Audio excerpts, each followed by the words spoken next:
Okay, shall we call this meeting to order at 6:37? Sounds good. Okay. All right, I'm gonna call the roll. Camille Cazzaretti, Present. Antonia Ferraro, yes, I'm here. Tia Shelsteed Present. and Vincent Liu, Present. Nana Poku, Present. Alfred.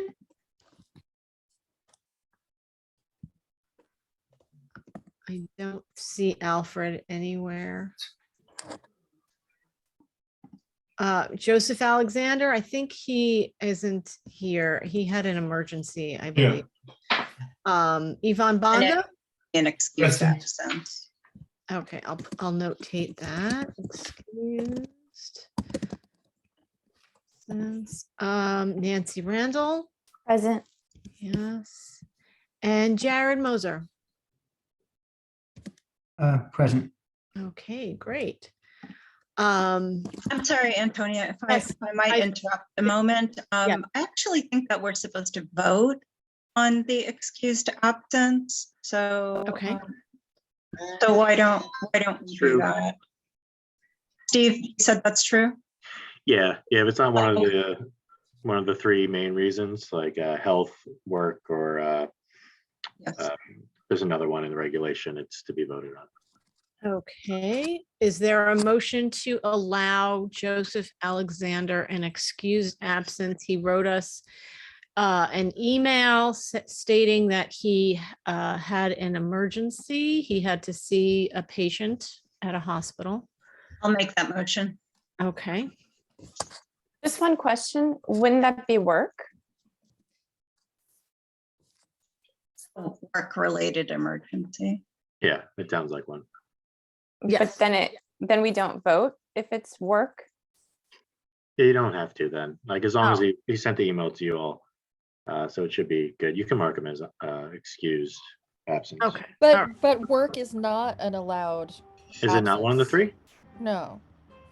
Okay, well, I'll double check, but you can move on with the motion and then, either way, it will be okay. What were the three again? Work and what?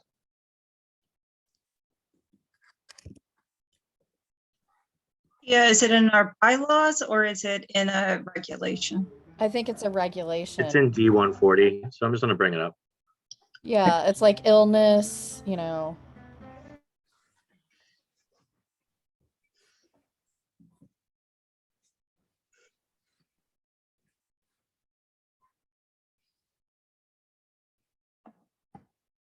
Could probably move along a little bit if you want. It might take me a second to just bring it up.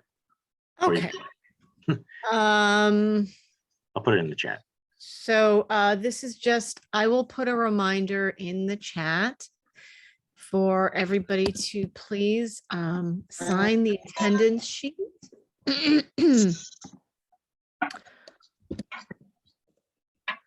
There you go.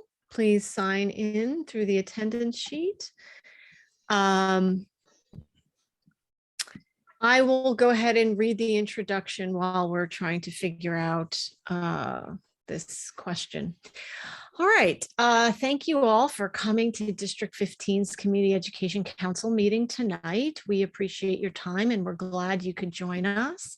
For those of you who are new to CEC meetings, there are 32 CECs throughout the city, plus 4 citywide councils. Each CEC represents a community school district, and each is made up of 11 volunteer members, 9 of whom are elected by parents in the district, and the remaining members are appointed by the Brooklyn Borough President.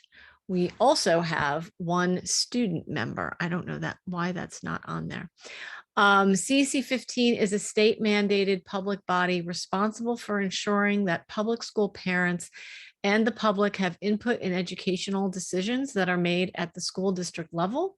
Our council reviews education policies and advocates for high quality education that benefit all of our District 15 public elementary and middle school students. CEC 15 serves 35 elementary and middle schools and 1 high school. CEC members serve in an advisory role on education matters to the district superintendent, the chancellor of the Department of Education, and elected officials. We approve district school zoning lines submitted by the Department of Education. We evaluate our district superintendent. We review the district's educational programs, and we support school leadership teams. We also submit recommendations for the School Construction Authority's annual capital plan, which we will be doing later tonight. We actively seek input and feedback from the public and encourage you to visit our website, cecd15.org. Take a look at our Facebook page and write to us about any issues you may want to address or learn about. All of our names and contact info are available on the website. Who did we assign to be parliamentarian tonight? We do not have our normal parliamentarian. Was I anybody? will be. Oh, great, Yvonne. Thank you. Hello, Antonio. Thank you. Do you have? Yes. Okay. The economic protocol. Effective Friday, September 2nd, 2021, Governor Kathy Hochul signed legislation extending virtual access to public meetings under New York State's open meetings law, which allows New Yorkers to virtually participate in local governments meetings during the COVID-19 pandemic.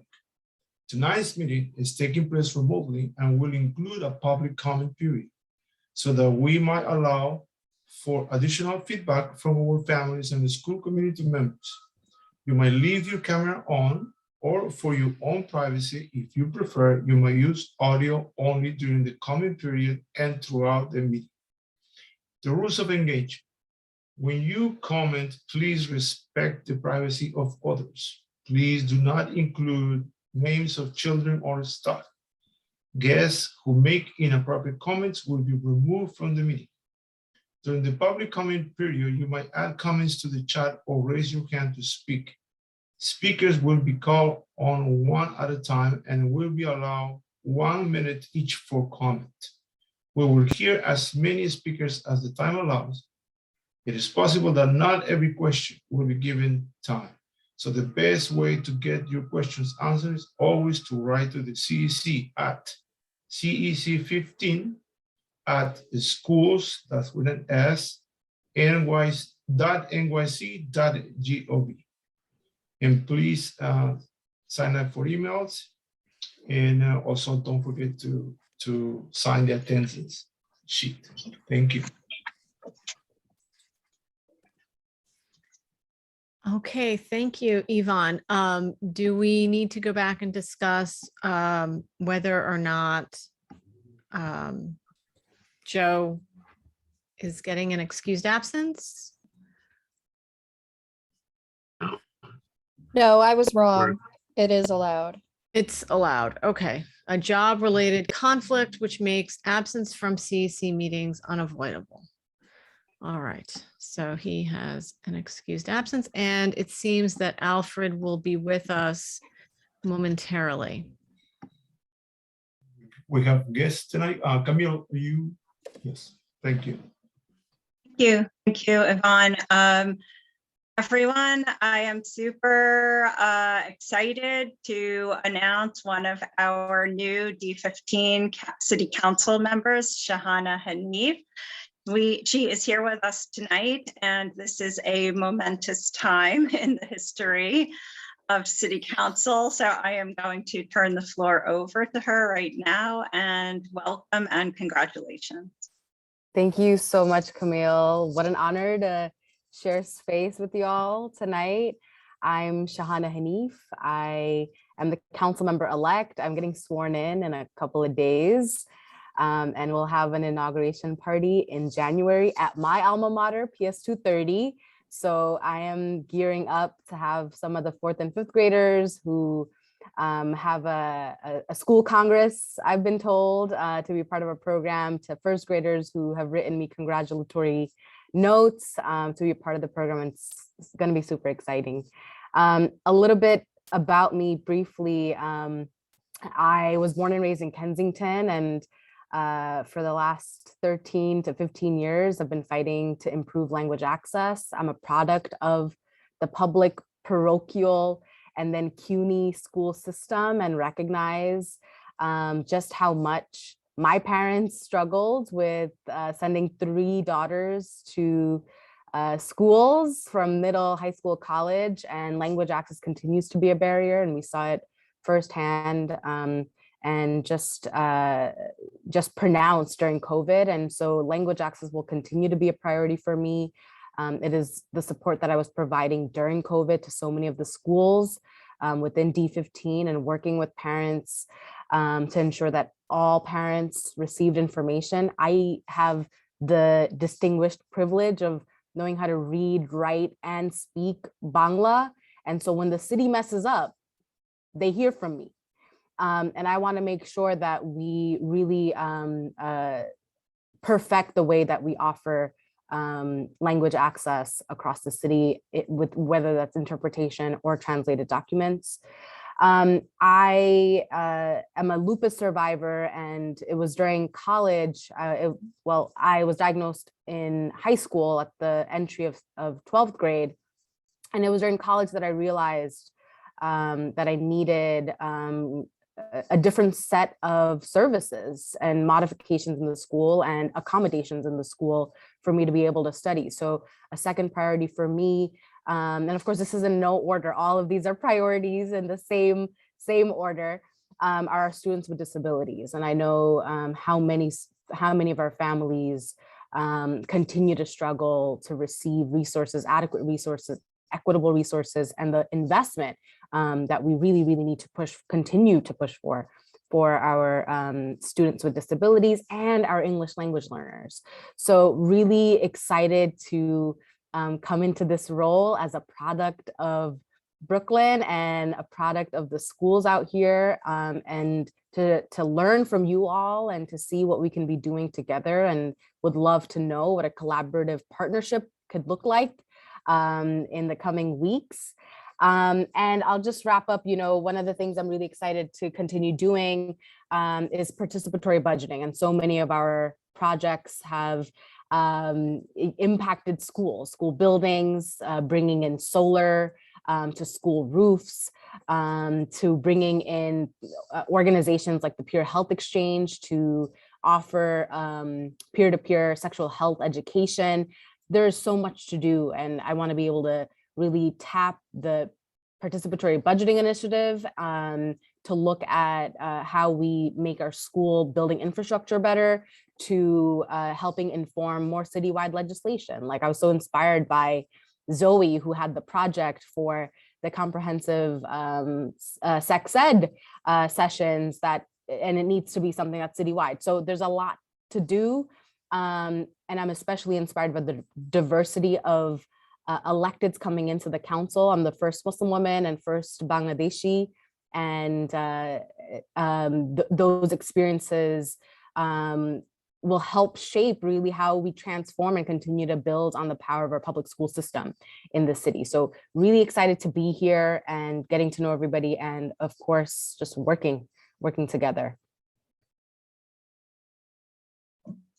Well, we are really excited to have you here and looking forward to our collaborations, and just wishing you an enormous amount of success in this new role. I know it's going to be fantastic for us and for so many people in our District 15 schools and the greater community. So congratulations again. Round of applause, everybody. Thank you.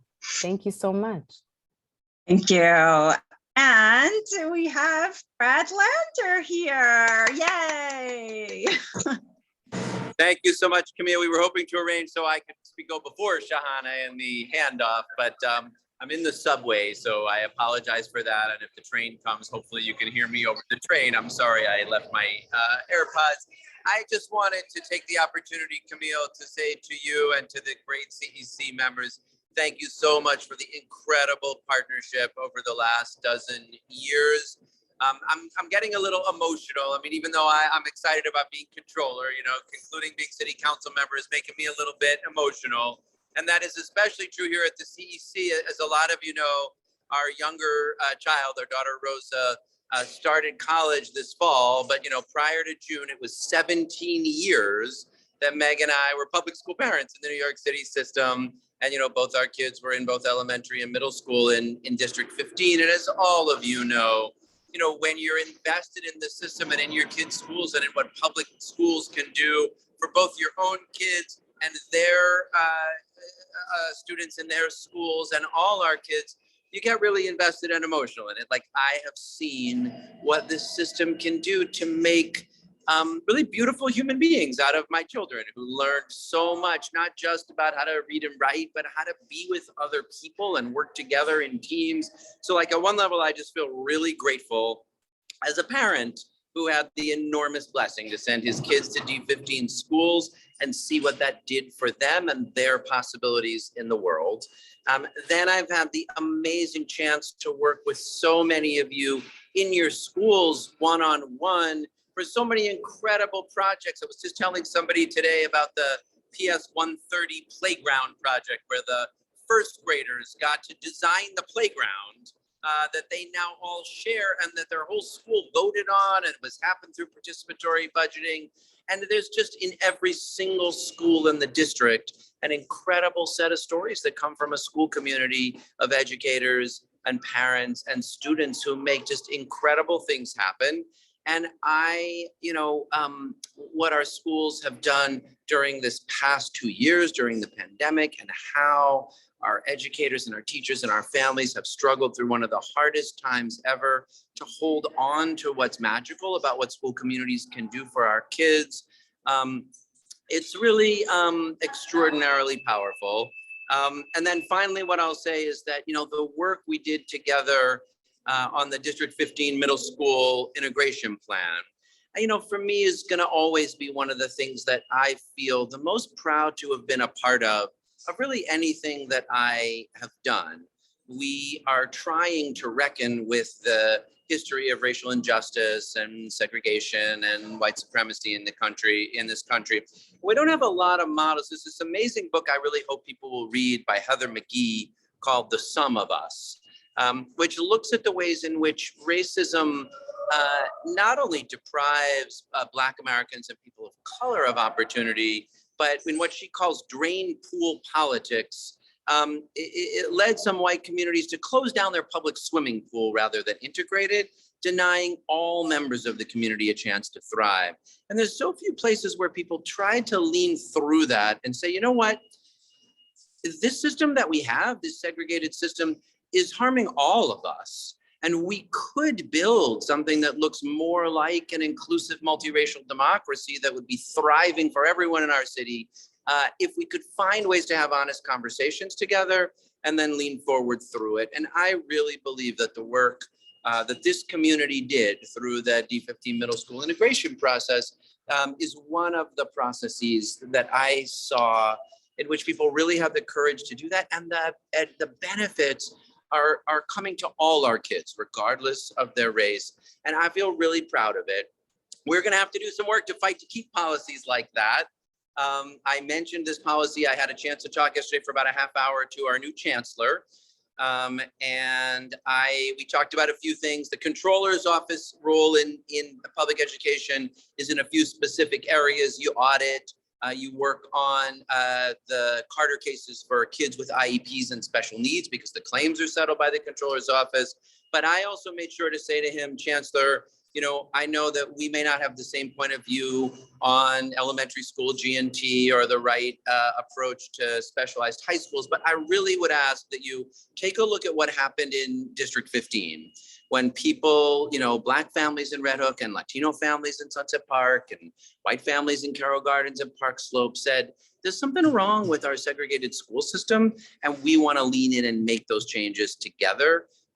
And he indicated that he had heard good things about it and he was interested in learning more. So I'm going to continue in my new post to be your ally. There's audits to do with the school system. There are contracts to improve so our after-school providers can get their money on time. There's families who need help because they can't get their needs met in the school system.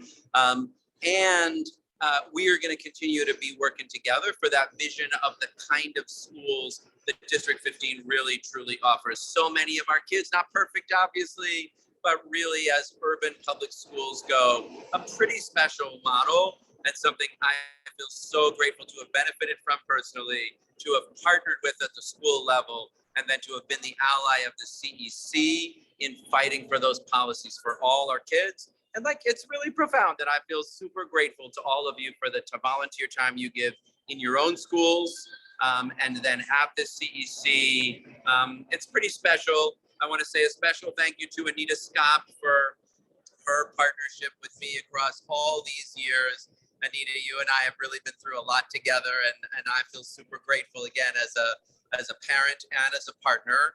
I want to say thank you to Camille especially, but to all the CEC members. And then finally, just say how amazing it is that we all get to have, because now, even though I'm not a CEC parent, I am a District 39 resident, and the blessing of having as my next council member and your next council member and CEC partner, Shahana Hanif, a graduate of our District 15 schools, somebody whose commitment to them and to what our kids can become, she showed in her campaign by trusting young people to play deep leadership roles.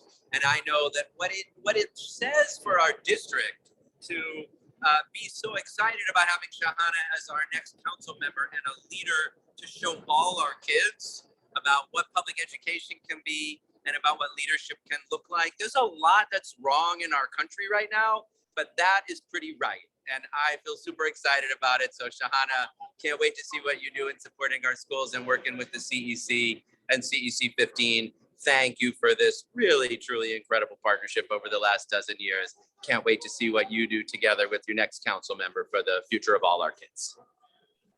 Well, thank you so much. We appreciate you and the relationship that you've had with us in District 15, all you've done for our district schools. Love the CASA grants, would love to see those increased, and participatory budget was just an amazing experience, especially to have the students involved in those conversations, bring the community together, the group project work, especially like cross-school participatory research projects have been really inspirational and have helped bring communities together and give our schools a lot of the things that they really desperately needed. And of course, you know, the District 15 diversity work. It's really just like a dream come true watching all of this come to fruition. It feels like a long time, but at the same time, a very short time. And it's just been a wonderful experience to be a part of it, to see it come to fruition. And thank you for all of the work that you did to support that initiative, because it is just the most important work that we're doing. And so we're looking forward to seeing what you are going to accomplish, Mr. Comptroller. Is that the right title? Yeah, so just really excited for you, for your new role, and looking forward to our continued work together. So thank you so much. Thank you so much, Camille. And thanks again, Shahana, for coming. And you know, I hope you all can stay, but I totally understand that everybody's very busy, especially this time of year. And I thank everyone who is here with us tonight for our combined December calendar and business meeting. I am sending you wishes that this next new year brings us all much happiness and happier memories, future filled with love. So I have a few announcements to make. As you know, CEC15 has 2 vacant member seats, and we are still seeking applications. We have received a few, so that's exciting, but the application period is still over. I'm sorry, it's still open. You must have a child in pre-K to 8th grade in a school that is overseen by our district superintendent, Anita Scott. We encourage you to help us find candidates that are willing and able to help elevate the voices of our students, especially those with the most needs, and also those who qualify for District 75 programs. We would love to have a representative if we can find a way to make that happen. We are going to be posting the dates for our family and student workshops right after the holidays. So that's really exciting to be able to offer these opportunities to our families, all free opportunities and workshops. And I am going to be working with Superintendent Scott to bring some family workshops to District 15 that are going to cover a variety of safety practices for students and teens around social media. Next Monday, Monday coming up, December 20th at 4 p.m., we are going to have a De-Stress Monday workshop, which is meant to help parents help students to stress less in this new year. So as we approach 2022, it's the perfect time to learn simple and quick stress management practices, to carve out a few minutes from each day, each Monday, especially to recharge and prepare for the week ahead. So this workshop is going to highlight several practices within the De-Stress Monday at Schools program to help students and adults in their life start each week with new tools for managing stress. So I hope that you all will be able to make it. Last week, we held a meeting on diagnostic testing with NYC Opt-Out and Leonie Hamison from Class Size Matters. The video of that meeting is now posted on our website.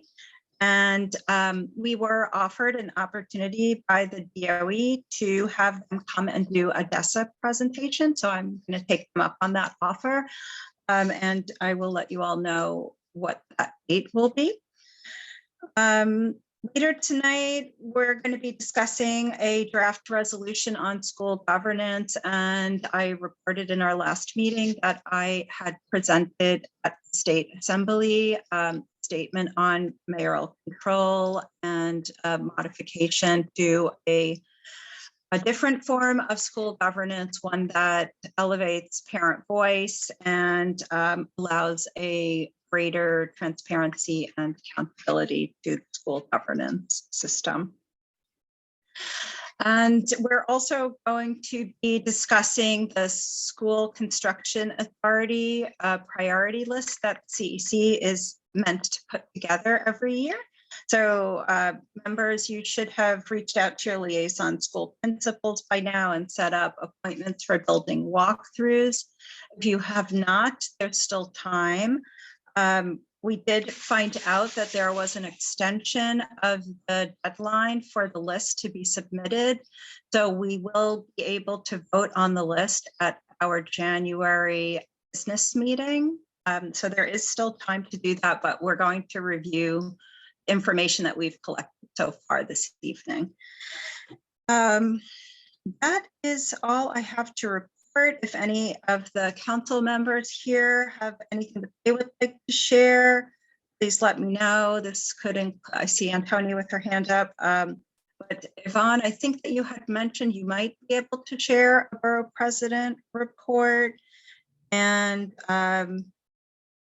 Vincent, if you have anything to report or about ELL, or Nana, if you have anything you'd like to say about students with disabilities or any upcoming meetings, feel free. I will just turn the floor over to Antonia right now.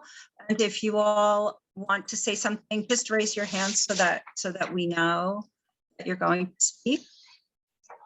So Antonia, go ahead. Oh, and I just want to apologize again for not having the interpretation tonight. This is really a priority for us, and we know how important it is to our family. So we'll be doing better. Sorry, very sorry. I just want to give you a brief update. I attended the November 29th President's Council meeting, and there was as there always is, a wide-ranging discussion. I just wanted to give you some bullets from that conversation. They discussed the approval of changes to the Chancellor's Reg A660 to allow virtual PTA meetings and online payments to PTAs. They discussed the formation of district equity committees, which we discussed last meeting, to provide professional development and kind of write the structures and foundations of these diversity committees so that they can run more effectively. And our own Nancy Randall was nominated to the District Equity Committee. There was talk about concerns around the absence of testing for vaccinated students, especially what with the Omicron variant. The population that is getting tested in our schools is getting to be too small. There was discussion about librarians and school libraries. As you know, or you may or may not know, you cannot run a school library without a certified librarian. And many of our schools do not have libraries that are open. And so two of our parents from PS 261, Supriya Doshi and Christine Egan, will hopefully be attending one of our January meetings, if we can fit them in, to talk about funding for libraries and librarians in greater detail. They also discussed district-wide fundraising. Mo Frechette and Allison Washabaugh, I can't say that last name, Washabaugh, talked about district-wide fundraising, and then the council voted to, the council voted to create an exploratory committee to hash out the details on how they would go about executing a district-wide fundraising program. And finally, I am working with the President's Council on a joint after-school subcommittee, and we are gathering data to sort of map out the various after-school programs in the district. I will hopefully be collecting more information on that from the district office, and we'll schedule another meeting on this issue in January. So that's all I have from the President's Council. Thank you.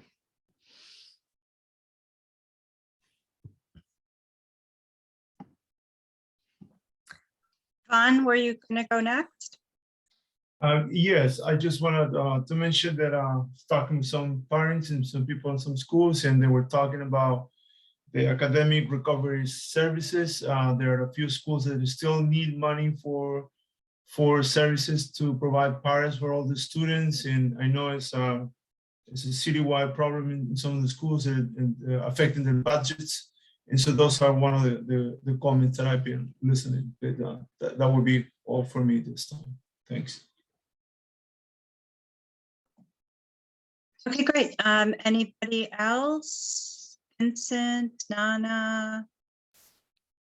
Yeah, I just want to add a quick point on. So I went to a few meetings the last week. I think the one that I want to just talk about briefly is the CPSE to SE. That's a transition from preschool to a special education.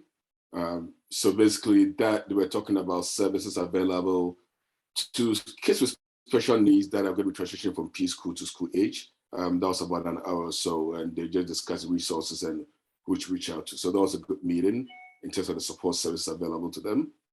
That was about a week and a half ago. And currently, what is going on in terms of the IEP is that all kids that have IEP also have an option to opt in for after-school services. That is going to be that should be running now. It started sometime in November and it's going to go through the end of January.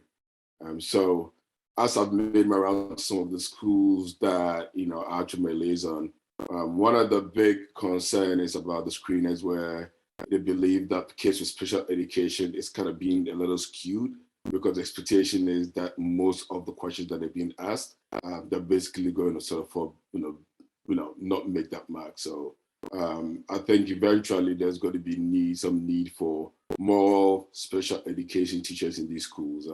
But as and when I get that information, I'm going to be sharing that with the council. That's what I want to share. Thanks. Thank you for that update. I 100% agree.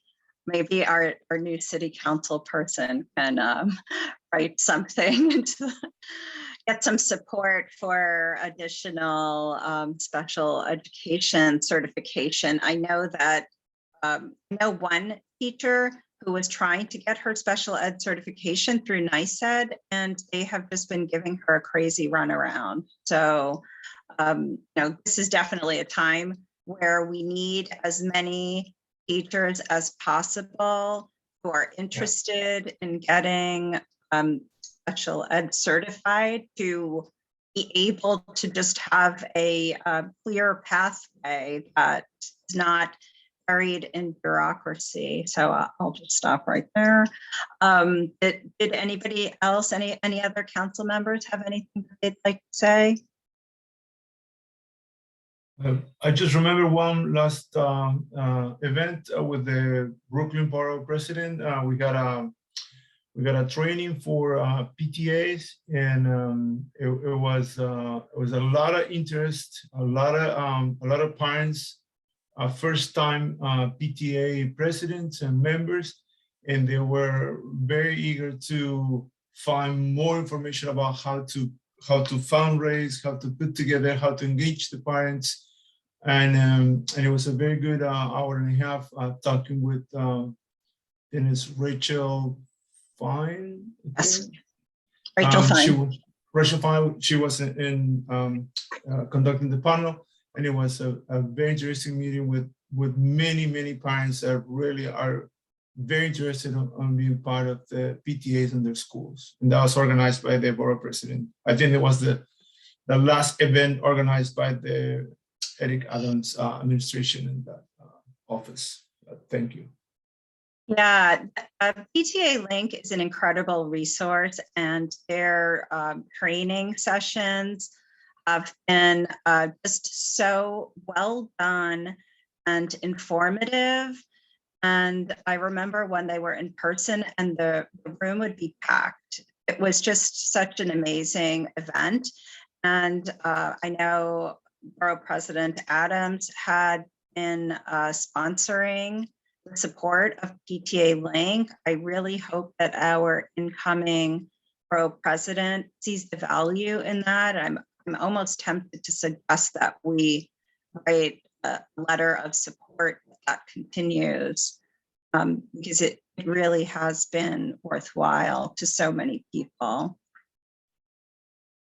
So we can think about that if we want to do that. Okay, this is the last call for anybody, any council members who'd like to say something.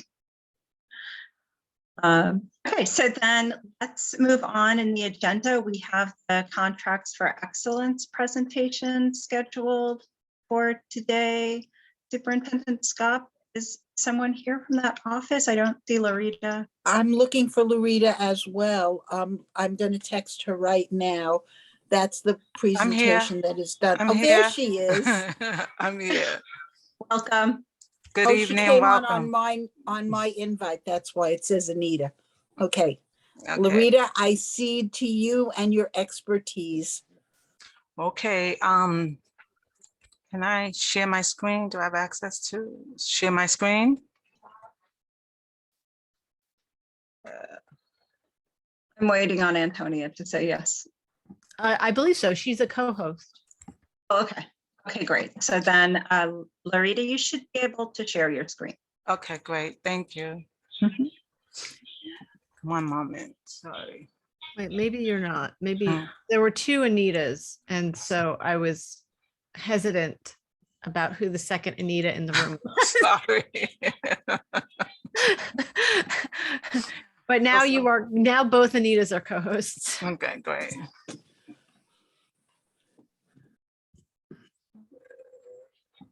This is my document.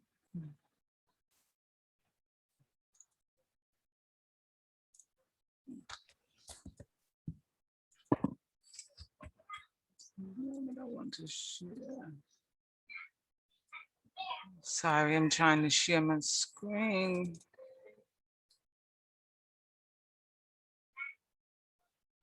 Okay, but I'm trying to get to, let's see, where's my document? That's not the show. Let me stop sharing. One moment, sorry.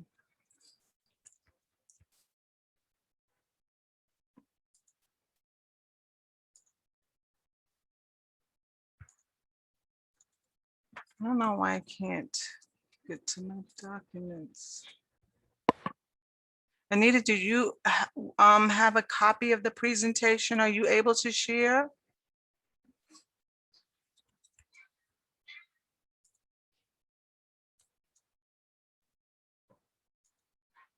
Let's see, this might help. All right. Sorry, guys. Think I have it now.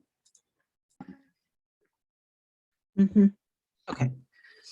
So good evening. My name is Larita Moy. I am one of 7 budget directors that work out of the Brooklyn North office located here at 131 Livingston Street. Tonight, I will be presenting to you this year's Contract for Excellence proposed plan. To start off with, we're going to just talk about or take a look at some of the history surrounding the Contract for Excellence. This slide provides us with some history. It lets us know that the Contract for Excellence is the foundation for aid money that the DOE receives from the state, and that it makes up a portion of our overall budget.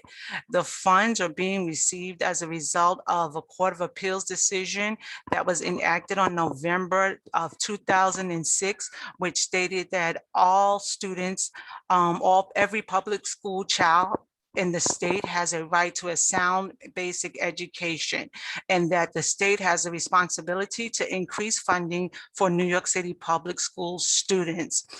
As a result, the legislation was implemented, and it indicated that every school, for each school district that has at least one school that requires academic progress or in need of improvement, the school district would receive an increase in foundation aid, and a portion of that foundation aid would be subject to the categorical spending requirements of the Contract for Excellence. Funds were first received in the school year of 2007-2008. Unfortunately, the DOE has not received additional funding subject to the requirements of the Contract for Excellence since fiscal year 2012.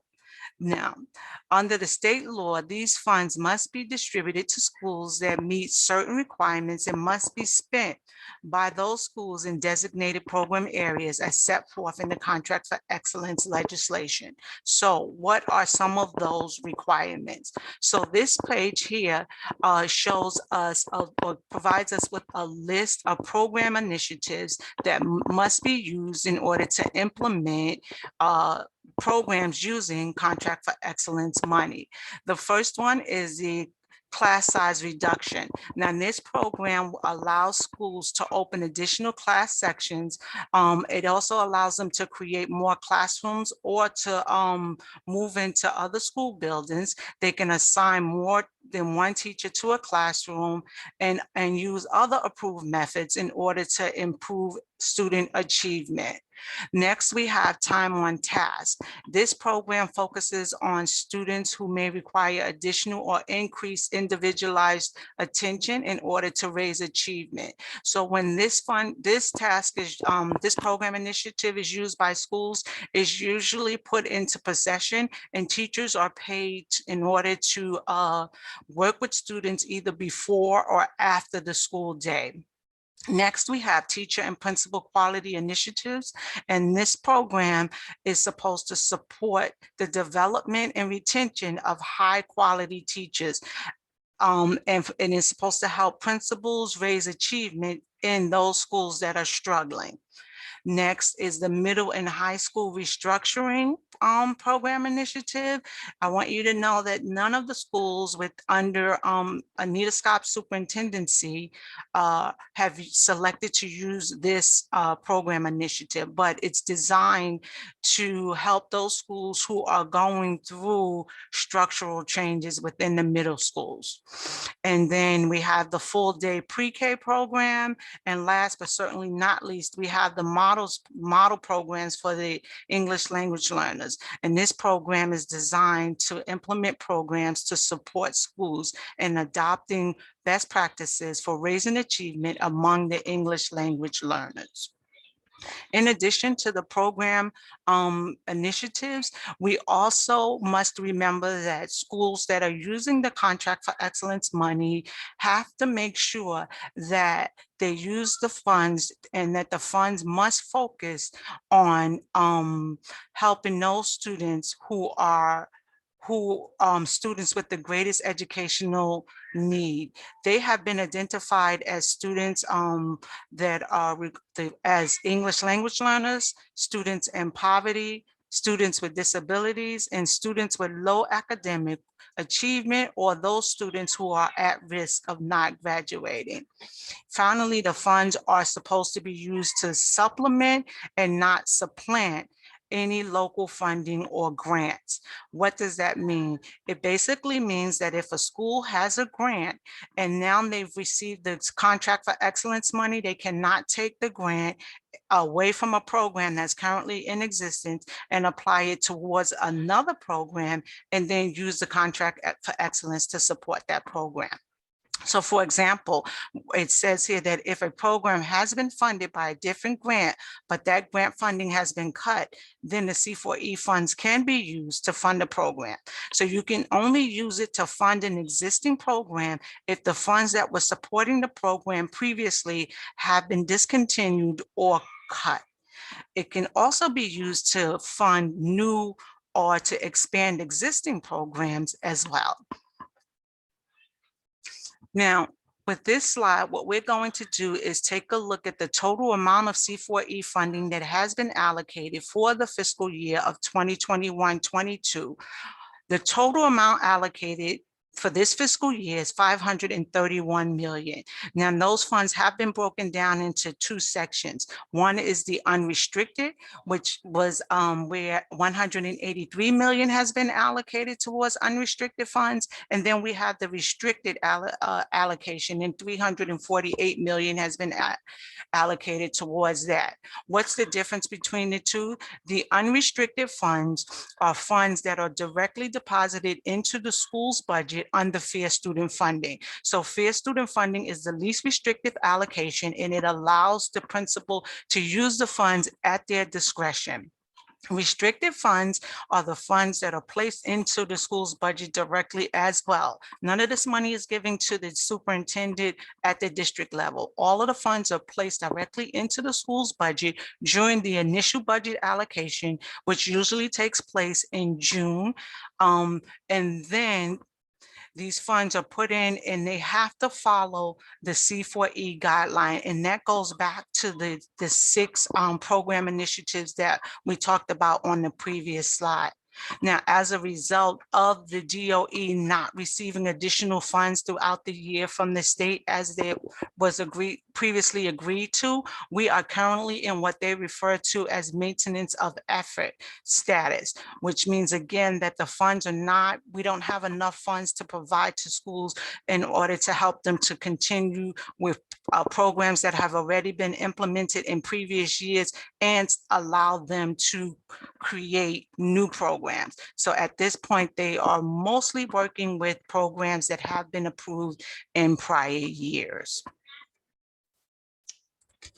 Now let's take a look at how the restricted allocation of the 348 million has been proposed to be used. We show that out of the 348 million, 248 million or 61% is being used towards a discretionary allocation. And then we have 104 million that's going towards targeted allocations, that's 30%. And the remaining amount is in a maintenance of effort allocation, and that's $30 million. Now, the 214 million of that restricted allocation was deposited into schools budget under the name of Contract for Excellence specifically. And this money was given to approximately 1,400 plus schools in June of this year. These funds, again, are to be used to maintain existing programs. The targeted allocation, the 104 million, has been put into schools budgets under specific allocations other than the Contract for Excellence. So if you take a look at the bottom of the screen, you'll see that we have 3 different allocations as examples. So you can see that 90.7 million was placed into schools under integrated co-teaching classroom. So it would say Contract for Excellence ICT. This money is supposed to be used to support those schools who have ICT programs. Then we have another specific allocation, which is the full day pre-K. 9 million was put into schools budgets and this money is supposed to be used specifically for full day pre-K programs. This is in addition to other pre-K funds that they may have received. This money is put in under the allocation name of Contract for Excellence pre-K. And then finally, we have 4.7 million, which was allocated to schools in order to support their autism spectrum disorder programs. Last, we have the maintenance of effort, and that's 30 million, and this money is used primarily to support our summer programs, our summer school programs throughout the city. Now, when the funds are placed into the school's budget during the initial budget period, at that time, we sit down with each school and we schedule the funds the way the principal feels that the funds are going to be spent for that particular school year. This slide represents how principals have allocated and scheduled, and some maybe even have already spent the funds, this 348 million. So you can see that out of the 348 million of the restricted funds that we talked about earlier, 327 million, 94% has been applied towards teachers. Then we have 5% that's been applied towards pupil personnel services and other personnel services, and that's usually guidance counselors, speech teachers, social workers, and school psychologists. And the remaining 1% was applied towards assistant principals and principals. This slide provides insight into how much the district, how much discretionary funds the District 15 received and how those funds are being spent. So you can see here at the bottom that the total amount that they received in the discretionary allocation is $5 million. $156,000. Of that, we see that under the program areas, we have class size reduction where the majority of the funds have been scheduled and are going to be spent, $1,993,000. Time on task, we have $1,814,000. Model programs for Ls, we have $1,091,000. Teacher and principal quality initiatives, $252,000. Again, we have for middle school and high school restructuring, 0. And then for the full day pre-K program, we have 4,000 to get the total amount of $5,156,000.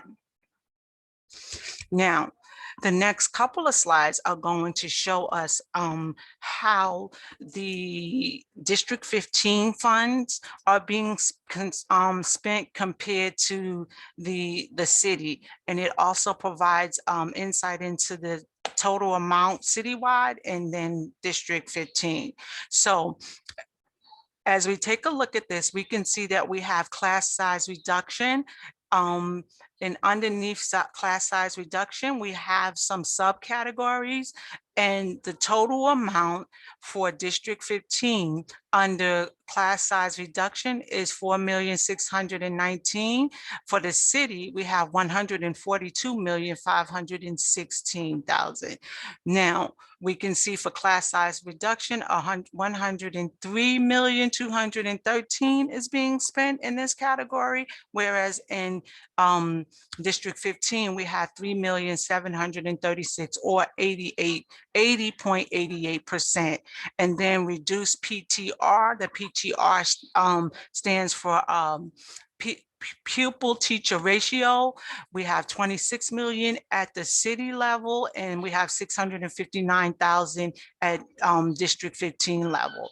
Maintain class size, we have 9,335,000 at the city level. District 15, 194,760 or 4.2%.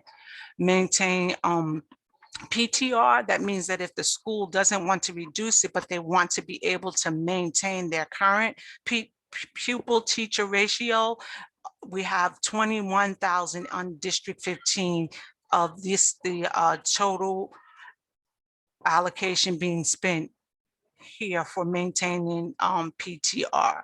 Then we have minimized class size growth. I'm sorry, for PTR, it was 6,620, and then minimized class size growth, we have 21,688. And then we have team teaching strategies. On the last page, it was referred to as ICT, or that's what this is referring to here.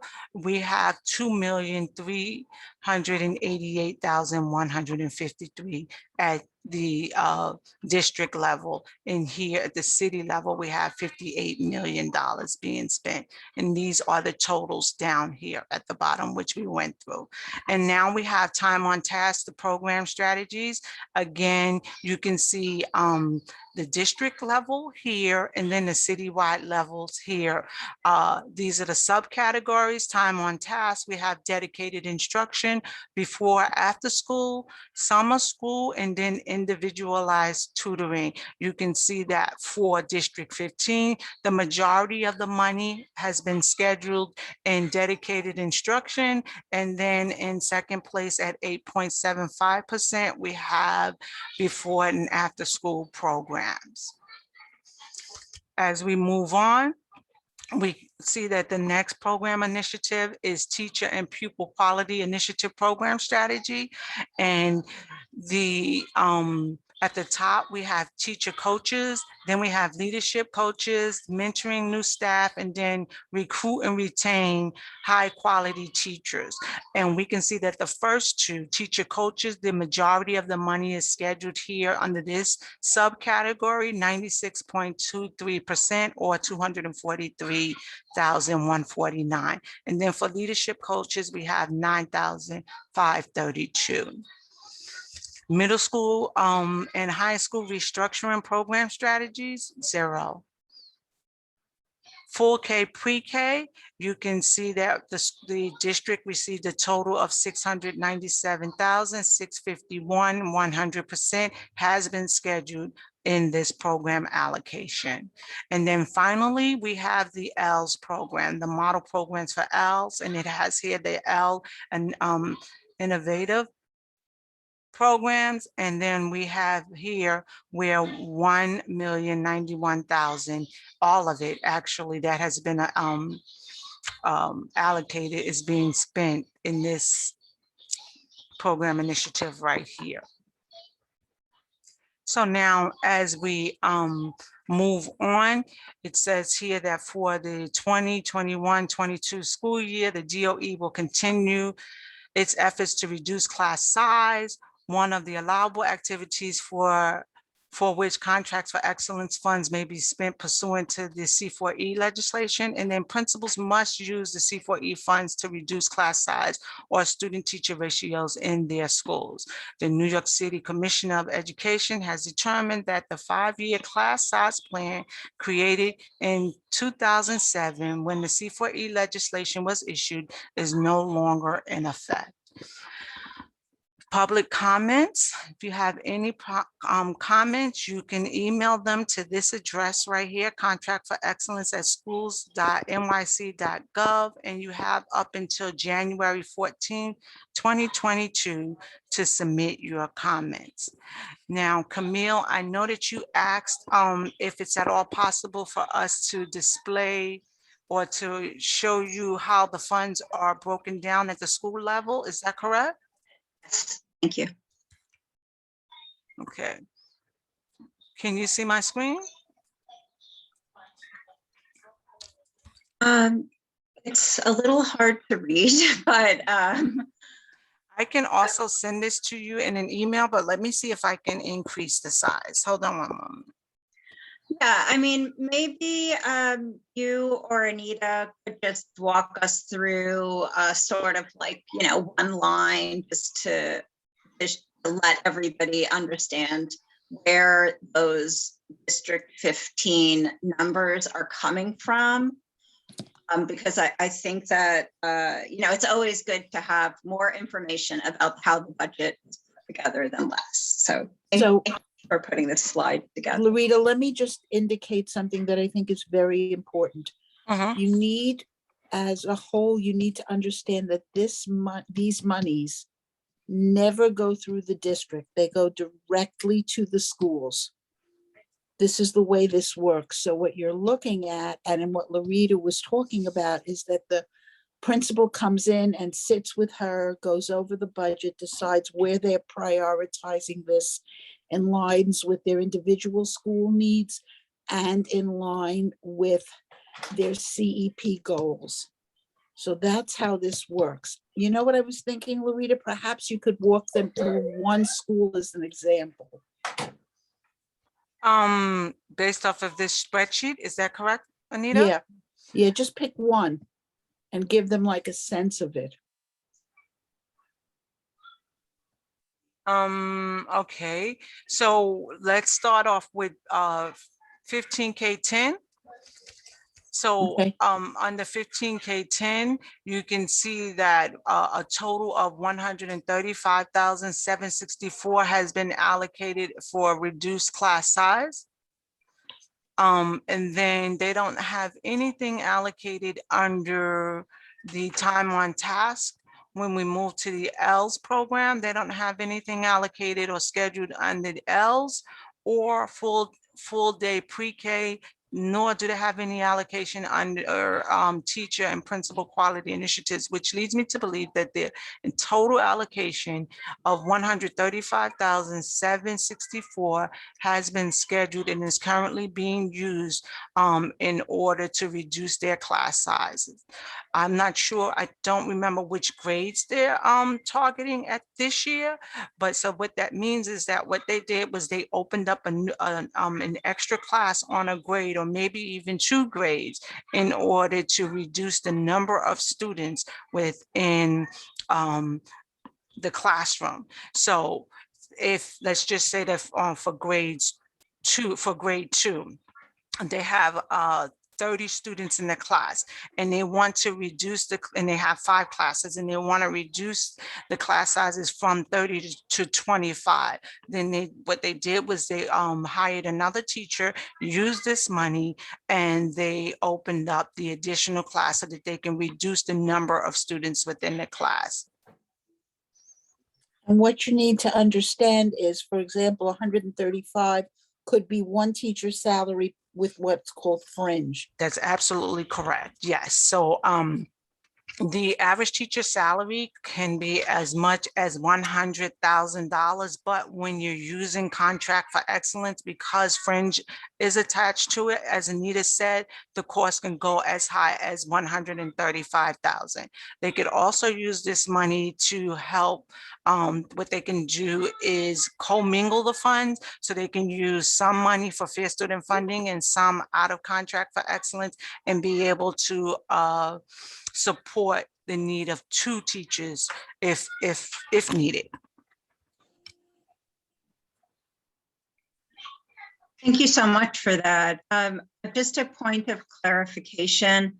So now these numbers come from each school, and they are aligning with this comprehensive education plan goals. Absolutely, yes. So what happens is after the initial budgets, once all of the funds are scheduled, what the central office does is take what they consider a snapshot of each school's budget, and they send it to the state. And then they said that this is how just the New York City public schools that were eligible to receive this funding propose to use the money this school year.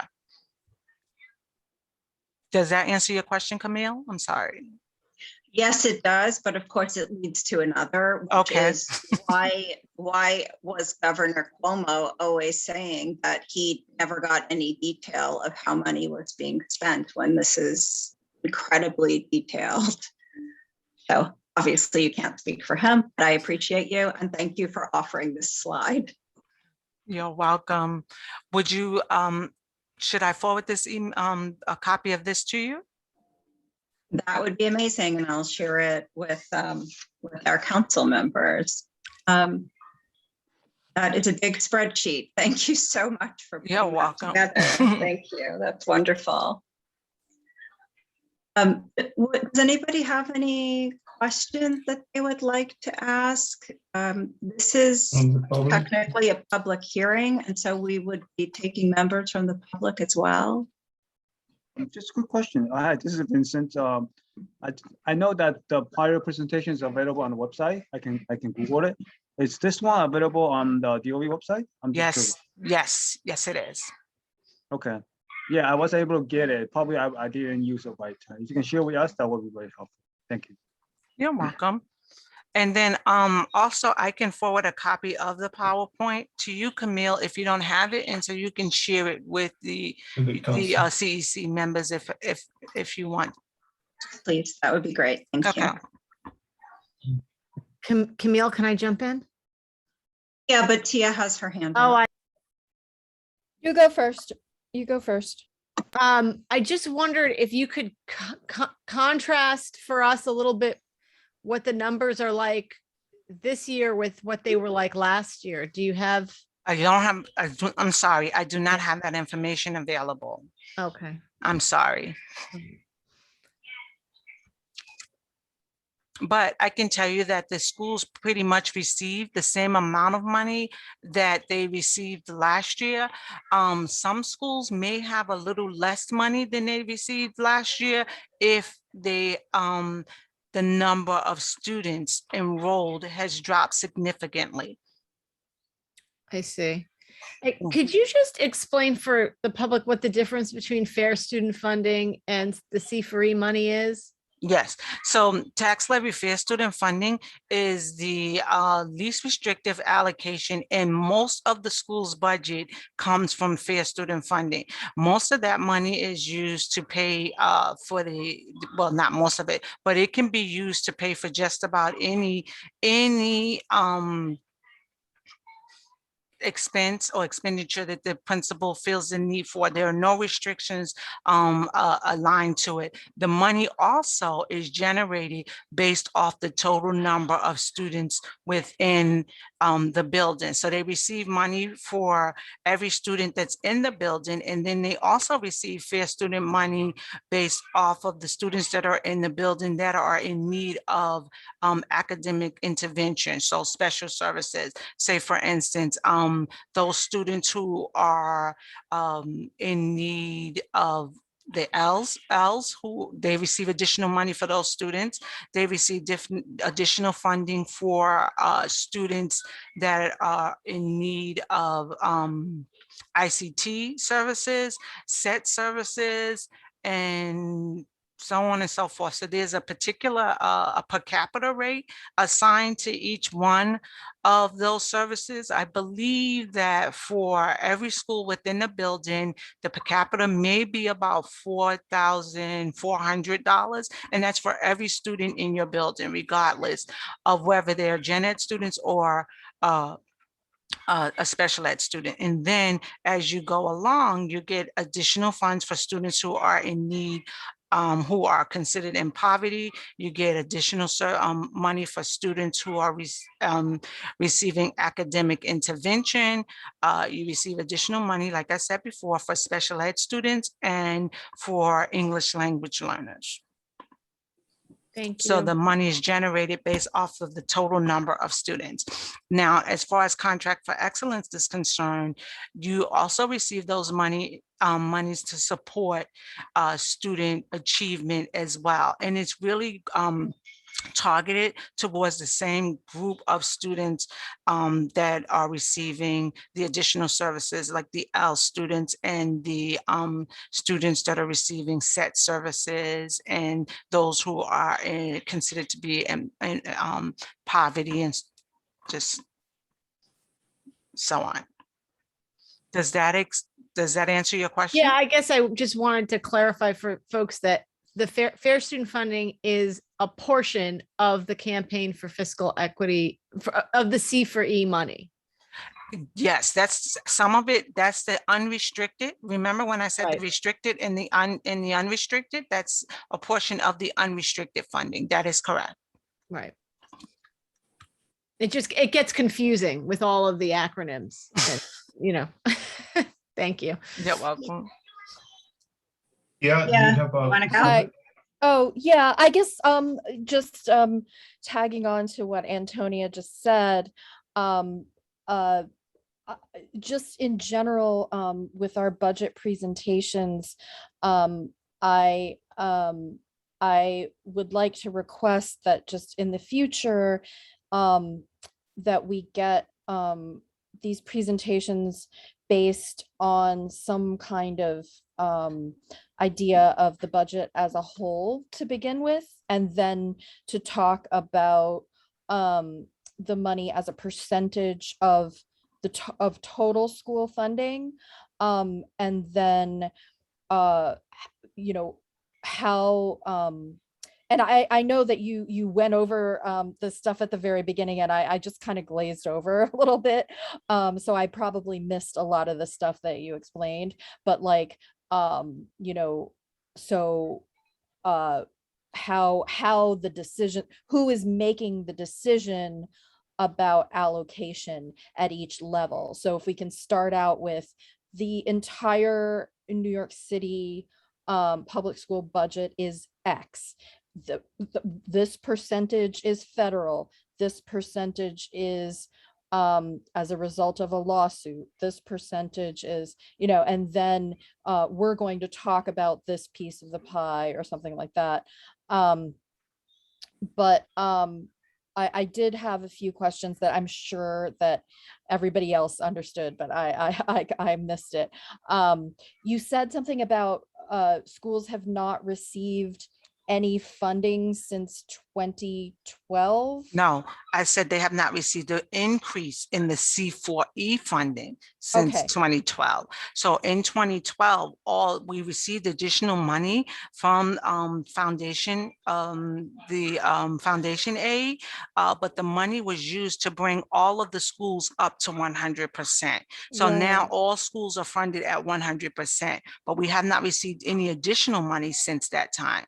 So they're Okay. still receiving the same amount. So you mean 100% of C4E? Or you mean 100% of fair 100%? student funding. All the schools are But- now right.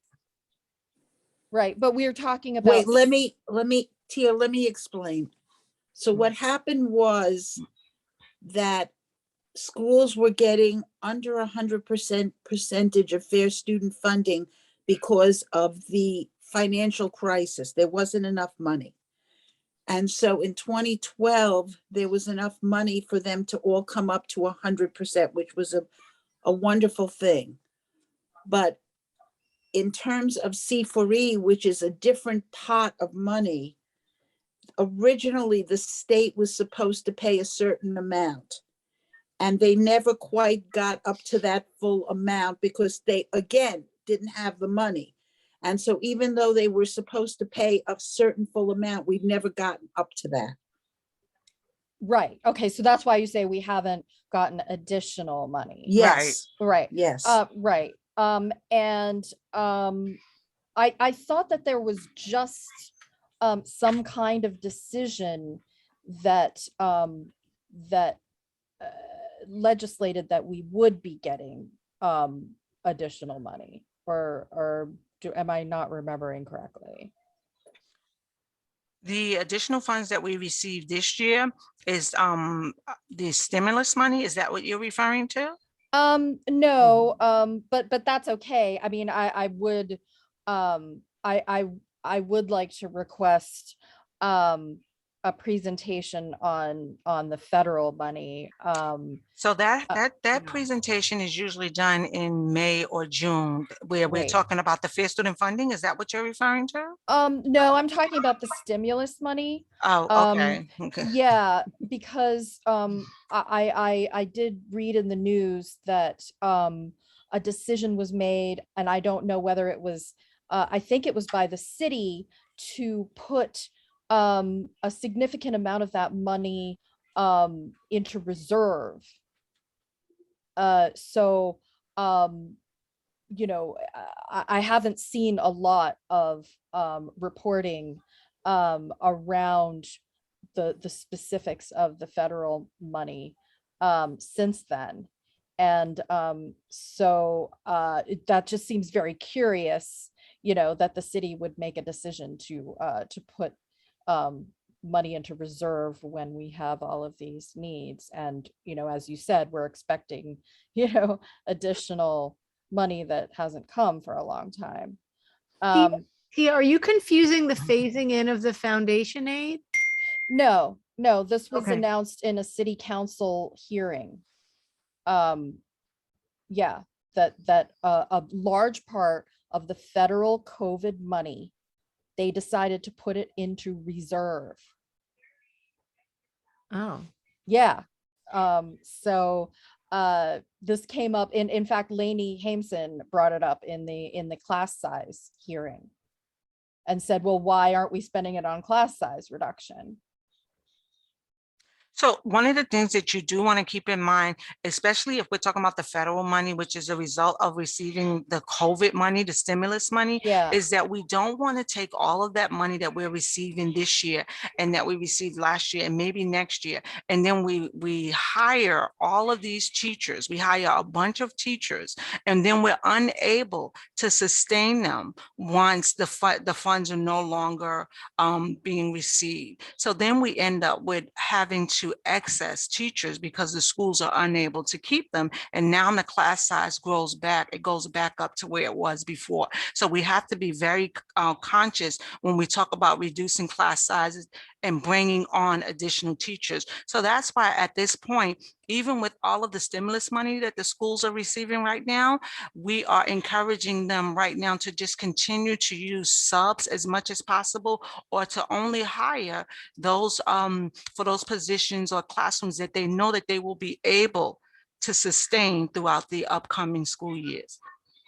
Right, but it is so much money that it would seem that one could, decide on a period of time that you could sustain a teacher for and just, hire fewer teachers. Okay, so but the money for the Department of Education, we have to spend up the money at the end of the school year. Everything, every dollar amount that's put into your budget this school year pretty much has to be spent by the end of the school year, June 26, whatever the last day of school is. And then the next school year, you have no idea of how much you're going to receive. So let's just, if your enrollment declines, if the stimulus money is no longer available, then you're stuck with these teachers and you don't have enough students generating the money in order to be able to sustain them.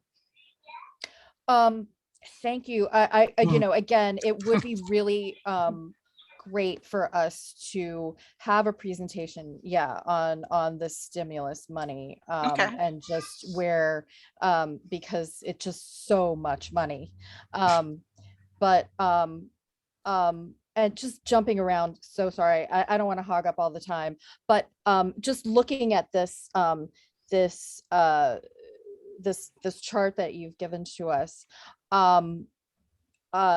the disparity between the amounts that the schools get is based on some kind of algorithm based on, how many special needs students, et cetera. And that's why it seems to, and that is done at the city level. That is correct. Okay. Thank you so much. You're Thank you for welcome. this. We really love this. You're welcome.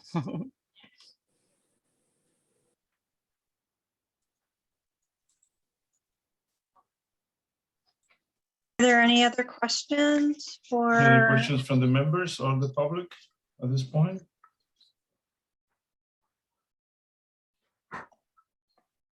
Raise your hand. And then if not, we will have Anita support. So my report today is this. This is what we're doing for this meeting. But what I can tell you is that we are going forward with work we are doing in terms of looking at the results of the screeners. I know you had the big meeting about the screeners, and I want you to know that we are using the screeners to try and create very successful strategies to support children. This is not being used. I know some people think that this is somebody in the chat last week, I didn't want to get into it in the middle of the meeting, but somebody in the chat last week said, can you assure me that this is not going to impact my child's high school application? And the answer is yes, I can assure you of that. But having said that, I want you to understand what we're seeing that's important. For the most part, I have to say District 15 as a whole has done a decent job with the screeners. Our scores are, in terms of the schools that have completed the work, have been showing some growth and some consistency. There is not the level of learning loss that I believe was expected, which is a positive. But what it is showing us is trends and discrepancies and disproportionality. So there are certain groups in the population who are not doing as well as we would like. And then the goal, specifically children with special needs, nothing new, nothing shocking. Children with special needs, English language learners, are kids who need extra support. So how are we going to do this? Well, I'm doing Soup with the Soup on Thursday, and I'm going to talk about two things. One is Brilliant New York. The other thing is foundational literacy. And you guys have heard me talk about foundational literacy a lot, but District 15 has already begun the work. We've been doing it since last year on foundational literacy. So it's very gratifying to hear that the new chancellor is supporting that as well. We are seeing the success of that. What we are also now looking at is how do we support backfilling the skills of kids who are in the upper grades who are missing those foundational literacy skills. And that's some work that we're going to be looking at. That's one piece. In addition, we have noted that we have some of our English language learners, but also a lot of our students who are our Hispanic population are not doing as well academically in some cases as we'd like. And so what we're looking at in terms of the screeners is what are the very specific diagnosed needs that kids have. And then we're going to be bringing in professional development that helps teachers to be prescriptive in how they address those needs. Because there is a big difference between saying, I'm going to give those kids different work, I'm going to give them intervention, and giving everybody the same intervention, and giving individualized interventions that are specific to the needs of a child. And I'm happy to talk more about this for an extended period of time and give you examples, but I did not come to do this tonight because of C4E. Thank you, Thank you. Anita. Thank you. Do we have Janice Ross right now, or we still have some questions or comments from the members of the council?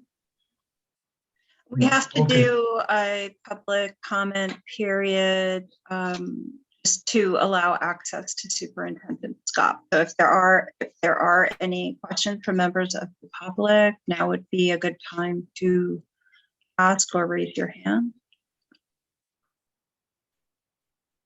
Okay. So then, very happy to welcome High School Superintendent Janice Ross. Welcome. Good evening, everyone. Thank you so much for Welcome. Thank you. having us. So I'm going to share my screen if that's okay. I just need, I think someone to allow me to do that.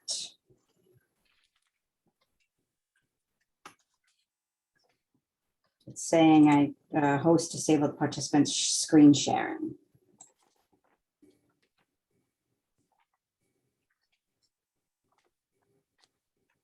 You should be a co-host now, sorry. That's okay.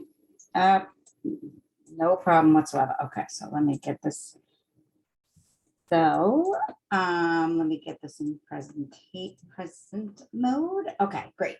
So thanks again for having me here. I appreciate it. I know that throughout the month, I kind of go, my deputy shows up, sometimes some of my team members show up. I do want to say that we represent 7 districts. So we attend 7 CECs. We attend the Brooklyn Borough High School President's meeting. We attend the CCHS. And then along with all the other events that happen at night for our 47 high schools. So please understand that it's not because we don't want to. We do our best to make sure that we attend every one of these meetings. So time is something that is important to us. So I'm glad that we were able to be here tonight, or me personally be here tonight, because I know I haven't been able to share in the honor of all of you. So it's nice to see everyone, and happy holidays. So my name is Janice Ross. I'm the Brooklyn North High School Superintendent. And today I'm just going to share a little bit of the updates that's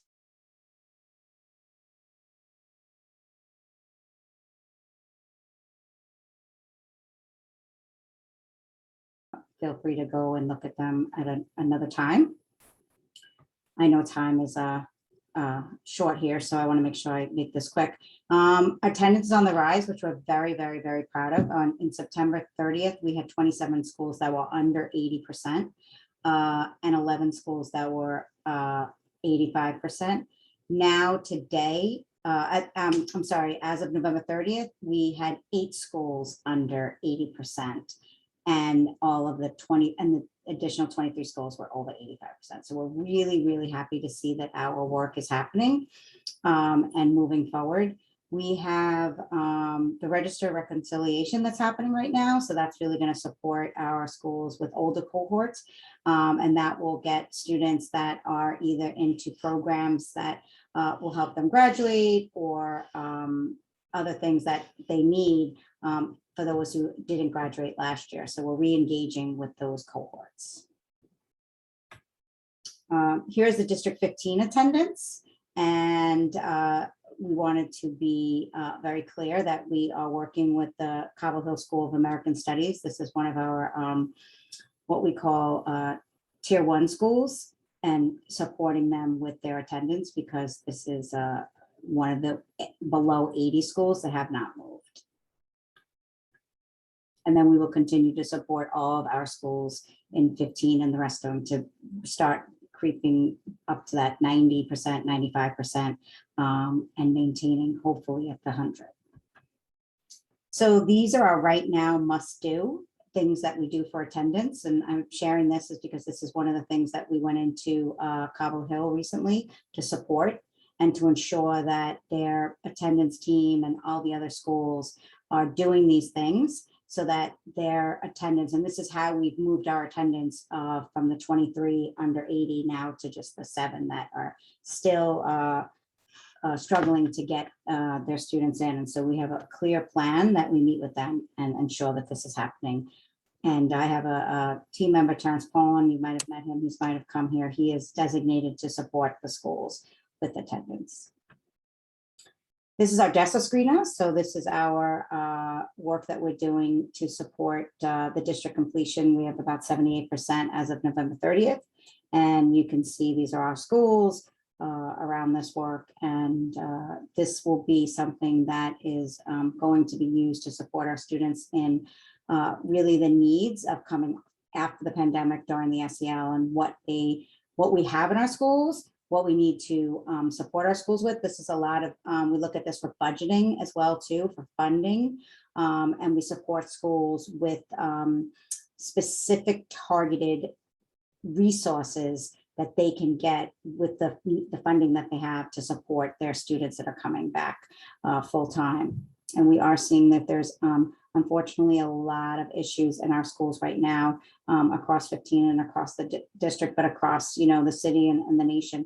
Our students really need support, but they need targeted support based on their needs. And that is what these SEL screening data supports us with. And so we're working with our schools to make sure that the students get what they need to be successful in high school. I'm sharing this because I think it's really important that we look at our students in temporary housing. When we look at SEL and we look at the needs, these are our most vulnerable children. These are our students that need lots of support. Currently, we have 286 students in District 15 in temporary housing that are across all of our schools. So right now we're working closely with Wayne Harris. He's the regional manager for the New York City Department of Education. And what we're trying to do is ensure there's provisions of services and supplies to the students. We want to make sure there's tutoring, attendance, and necessary supplies for school and health. We're working with our schools to pull money together so that we can perhaps post a position of a attendance teacher to do procession, to go out to support the 286 students that are in D15 and serving what they need, getting them back into schools, making sure when they're in school, they have what they need.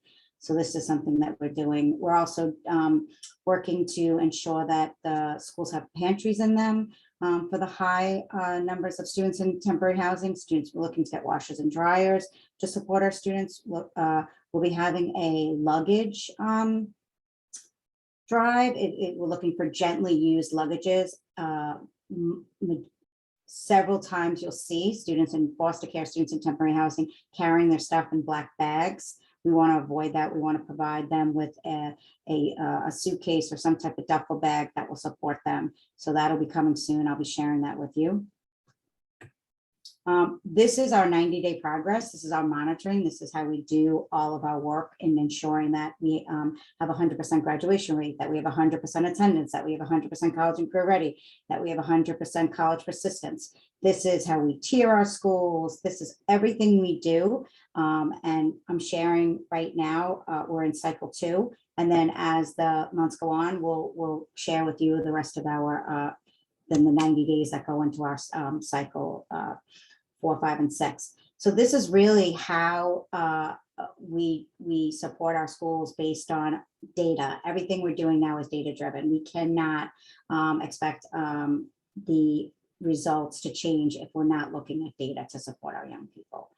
So this is just a little bit of the work that we're doing, and I can share this, and we'll post this, and I can also give Camille or anyone who wants this PowerPoint, this deck. So we like to highlight one District 15 school or several. Today, we're highlighting Sunset Park High School. We're truly proud of the work that's happening over there. And so we wanted to just give you a little bit of some pictures and some, they're in the beginning stage of forming a partnership with the Greenwood Cemetery. Part of this partnership will be a teacher advisory group, girls basketball team, their Spirit Week, and some of the advisory service learning projects that are happening. And so these are the food, the toiletry, and toy drives. This is what we're talking about, ensuring that the necessities that our young people and our families need in our communities are met, and they're done in a way that folks with dignity, respect, and just really they're able to come in and get what they need. And that's why we're really pushing to make sure that there's pantries and rooms where folks can just go in and ask and not have to feel any type of way and get what they deserve. So that is our Sunset Park. We are thrilled. Look at that gorgeous picture of ES Watts. We are hosting our My Sister's Keeper kickoff. As you know, we have 47 chapters across all Brooklyn North High Schools for MBK and MSK. MSK began during the pandemic, and I'm proud to say that we had multiple monthly events with our young people. And our young women showed up and showed out, and they are doing it again. So I sent this to all the CEC presidents. I've sent it to all the parent coordinators in the schools, all the PTA presidents. I've sent it to the principals. And so we are hoping that everybody will come out, and you'll get to hear the story of ES Watts and just be a part of women empowerment and supporting our young women. So we also ask that our young men come so they can be a part of this and lifting our young women, as we always encourage our young MSK women to support the MBK programs that we have in our buildings. These are some of our partnerships. This goes again with our 90 days, right? This is all the work that we're doing to support our schools. So one of the things that we do, part of Brooklyn North under the pedagogy of critical love, is we pool our money from every school, and then we offer these wide professional developments, professional learning based on the data of the schools. So every one of our schools, whether it's Brooklyn Tech or a school in a District 32, they all get the same high quality PD, and it's tiered based on their needs. So we're really proud of that work because it's really around the equity work. And so, for example, Dr. Tatiana Klein, she works with our Ls and our the high expectations with our SELs. Those are schools that have the higher percentage of Ls, higher than the city average.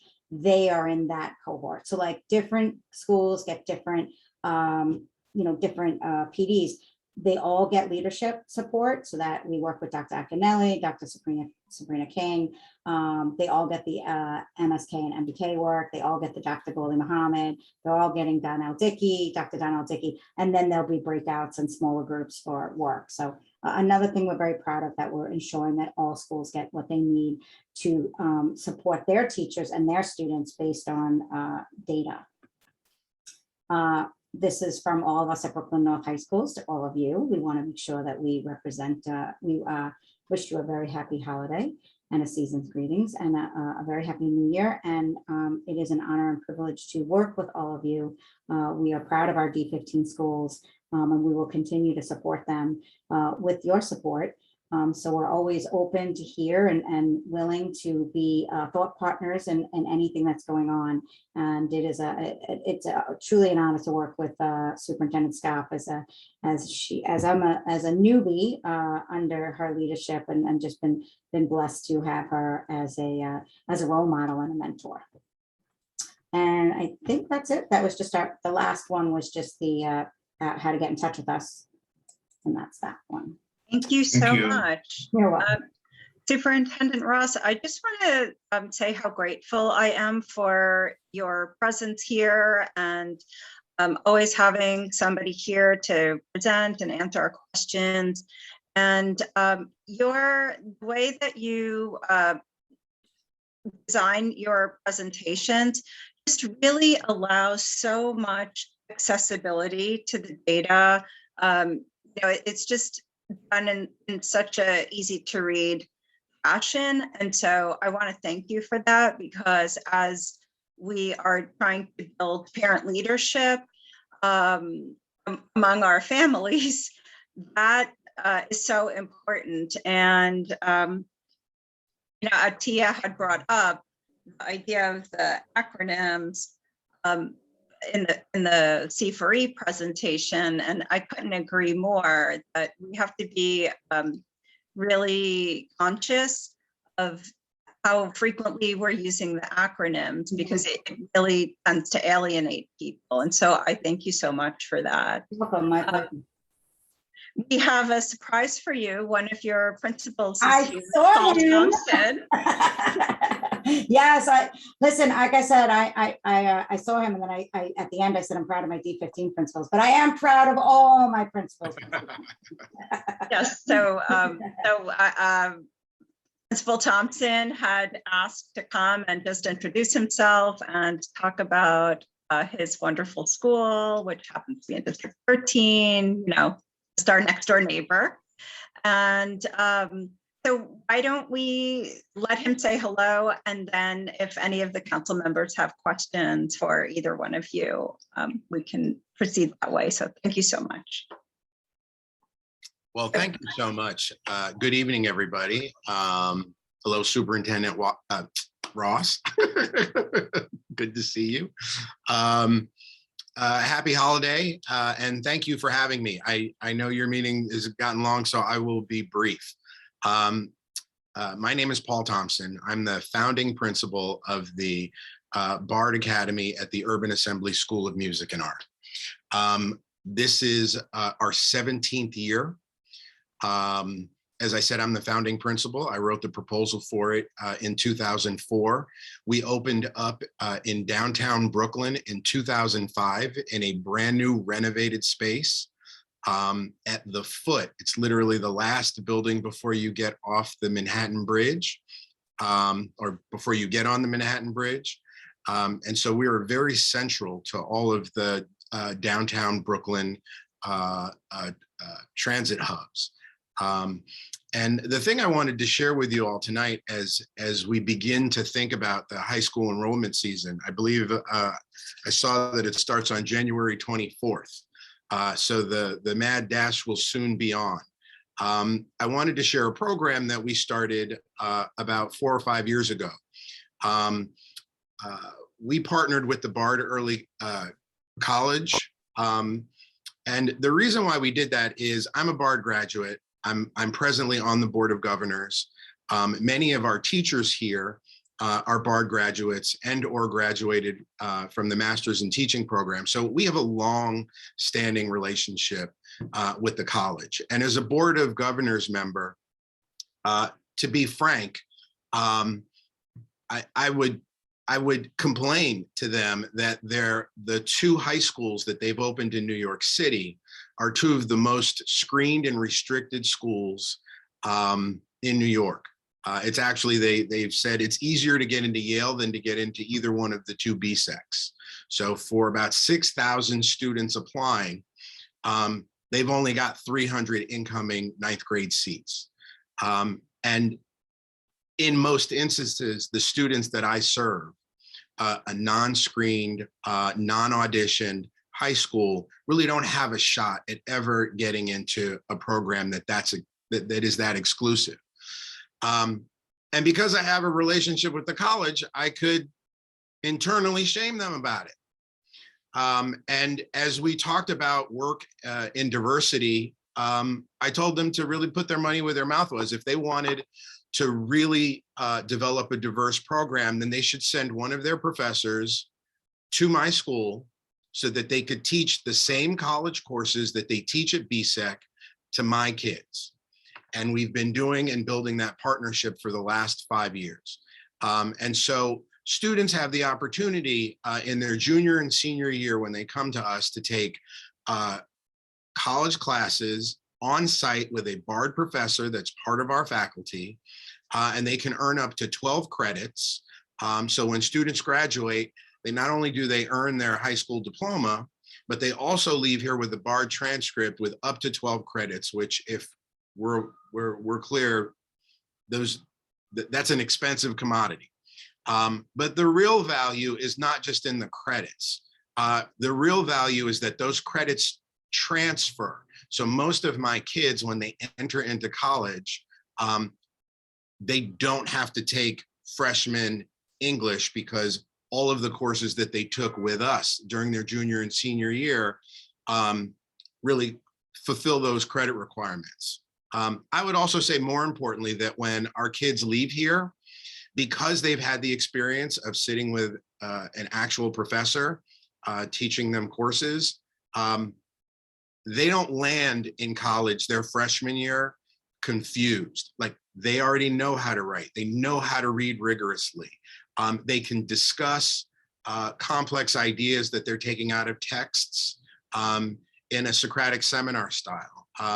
And so, you know, one of the things that we relish is that when our graduates come back, they always brag about how the kids around them are really struggling, but how we did right by them, and they're able to really experience their freshman year in a different kind of way. And so I'm just, last year during COVID, this was the means by which we could advertise our program. It was through meeting, you know, fine folks like yourself at these CEC meetings on Zoom. And so we are going to continue that tradition this year, but we're also going to have live open houses. So I put in the chat, if folks want to get some more information about who we are. This is our website that discusses all of our admissions dates and who we are, and there's some videos there. You'll be able to get kind of like a tour of the school so you can see what our facility looks like. But more importantly, I just kind of want to share that this is a gem. There's a lot of folks who want to go to BSEC, and BSECs, they're great places, they're great schools. But we believe that we're doing not only that work, we're doing deeper work because we really believe in an inclusive environment. And so the conversations that are coming out of our classes are as deep and profound as the classes, as the experiences that I had in college.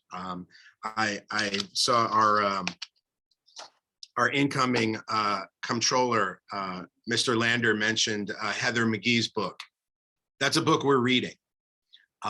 You know, our kids are engaged in a lot of James Baldwin, a lot of Atlantic articles. So Ta-Nehisi Coates is something that our kids are reading. We are a huge proponent of 1619. So Michelle Alexander, there's just a ton of stuff that our kids are reading to keep them really current and present. And the work is timely and it's about them. So I share this. If you have any questions, you can get in contact through us through our website. And in the hopes of keeping it brief, I will just say thank you and happy holidays. Thank you. It's great to meet you, and thank you for sharing all of this wonderful information about your school. I look forward to learning more about it. I already clicked the link. Yvonne, I will give the floor over to you. Yes. So we have, thank you. Thank you, Superintendent Ross, Principal Thompson, thank you. And right now we're gonna follow with CEC15 member conversation on the capital plan requests. And then we are also gonna check following that, we have the draft resolution on the school governance. And that will be the next two topics. Camille, do you need me to stay? Is there any questions or anything? Because then I will, I know you're moving on, so I wanted just to respect your time. I was just surprised that there weren't any questions. Okay. I think I dropped a couple of things in the chat while you were speaking. I just didn't want to forget them, but one of them was about the students in temporary housing, that if there are any fairs that you're doing, or drives rather, that you need help or assistance with, promotion, please definitely include us in that, and we will do whatever we can to get what is necessary. And then what was the other thing? I just can't see.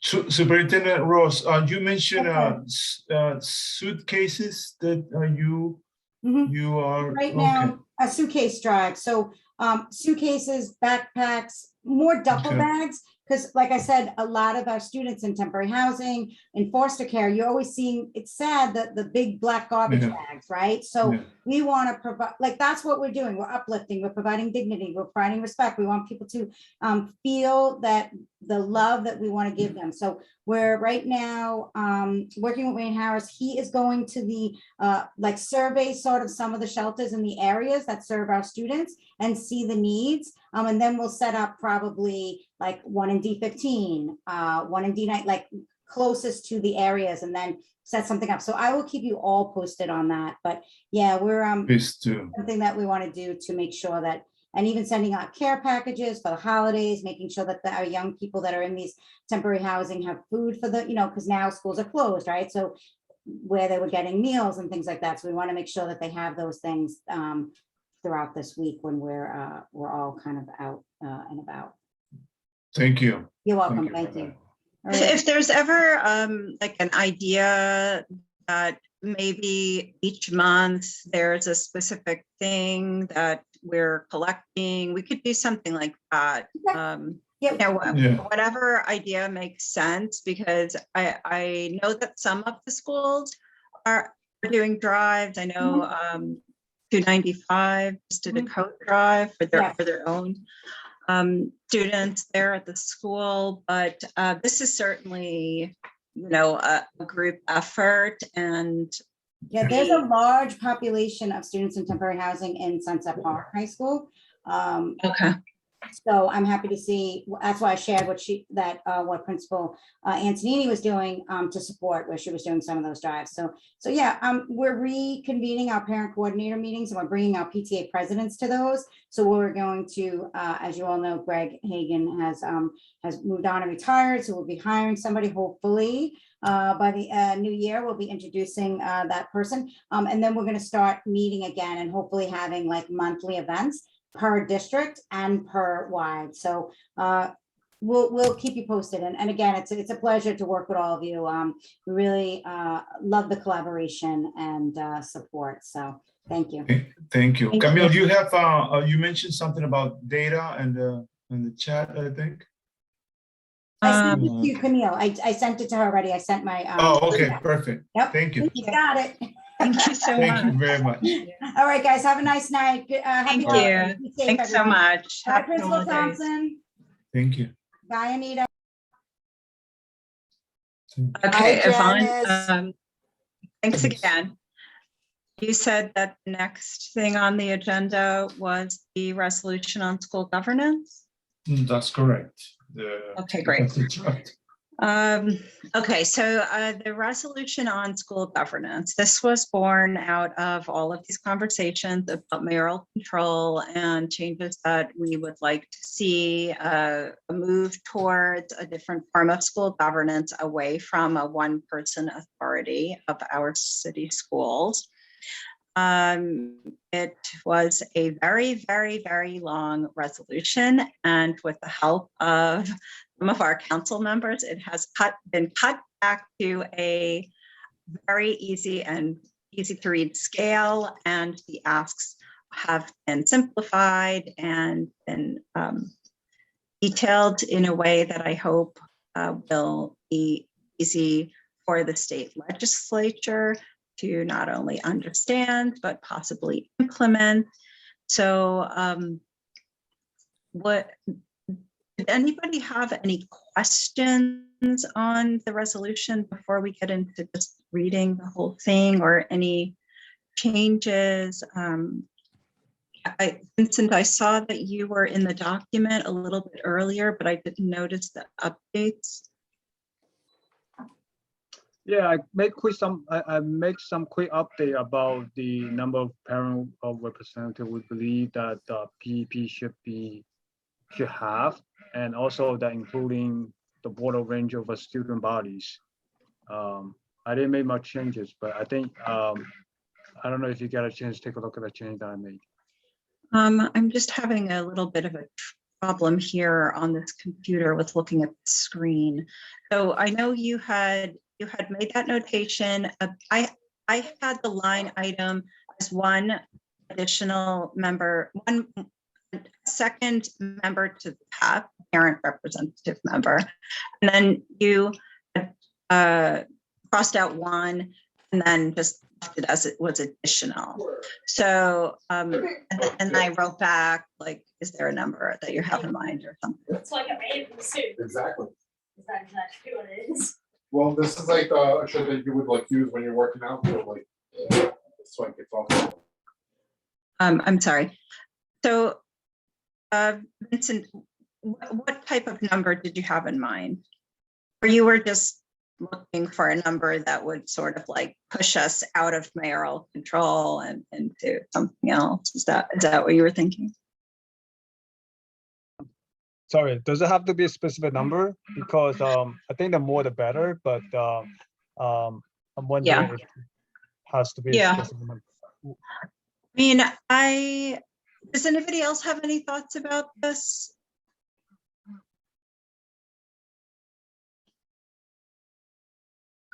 I just want to be inclusive in this conversation. I'll explain to you my thinking behind asking for one and not more. Is that although most people would agree that, or most parents and family members, let's just say, would agree that we would like to see more control, so to speak, more ability to make decisions at the district level, like to be able to participate more sincerely in the conversations and have our voices heard. And so this is the reason, among others, for the ask for a move towards a different form of school governance. Are we ready to do away with mayoral control on January 1st? As much as I think we all agree in our hearts that we would like to see that change happen, I do not know that we are all actually prepared with skills that we would need to make that transition. So my thoughts about picking one PEP member is that one additional one is that, like all things that we've learned through the PAR process and the rezoning, that these sort of swift and hard decisions might make a change. Whether it's going to be long lasting and impactful is another story. And so my thinking around this is more of a slow and steady wins the race. We already have one PEP member. We know that that person is a little bit outnumbered and sometimes overwhelmed by the quantity of work and calls and communicating. And so it certainly would be beneficial to have a second person, which would double our impact currently, and wouldn't necessarily tip the scales, but feels a little bit more like a phase in and a 100% reasonable ask.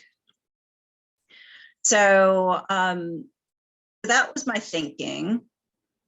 If we asked for two, we might get a little pushback.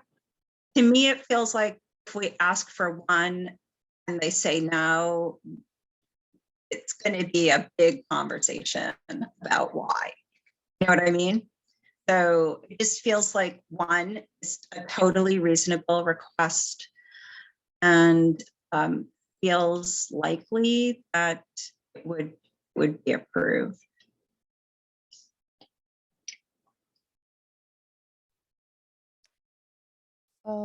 That sounds reasonable to me. I just wanted to point out, I don't know if any of you all saw that the DOE announced today that they're instituting the PEP is actually going to vote next week on whether the DOE will be able to remove CEC members for misbehaving or whatever. So this to me seems like something that we might want to address in this document. That's not really, that's a little bit off point because this is going to the state legislature. I guess I'm not following you. Well, it's a chancellor's reg, right? Right, so that would be more like the city then. Okay. Yeah. All right. You know what, let's put that conversation into new business because maybe we should have a conversation about that anyway. Is that okay? Yeah. Okay, yeah. No, somebody please put that into new business. Any other comments or thoughts about the resolution?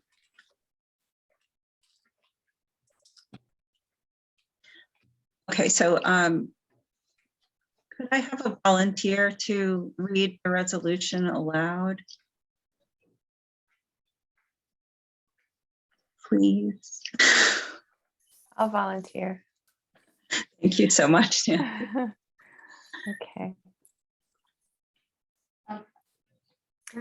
Whereas for the reasons set forth below, CEC15 hereby resolves to support amendments to the New York State Law 2590 and the formation of a task force to conduct a comprehensive study on school governance in New York City and submit recommendations on a transition plan for New York City school governance.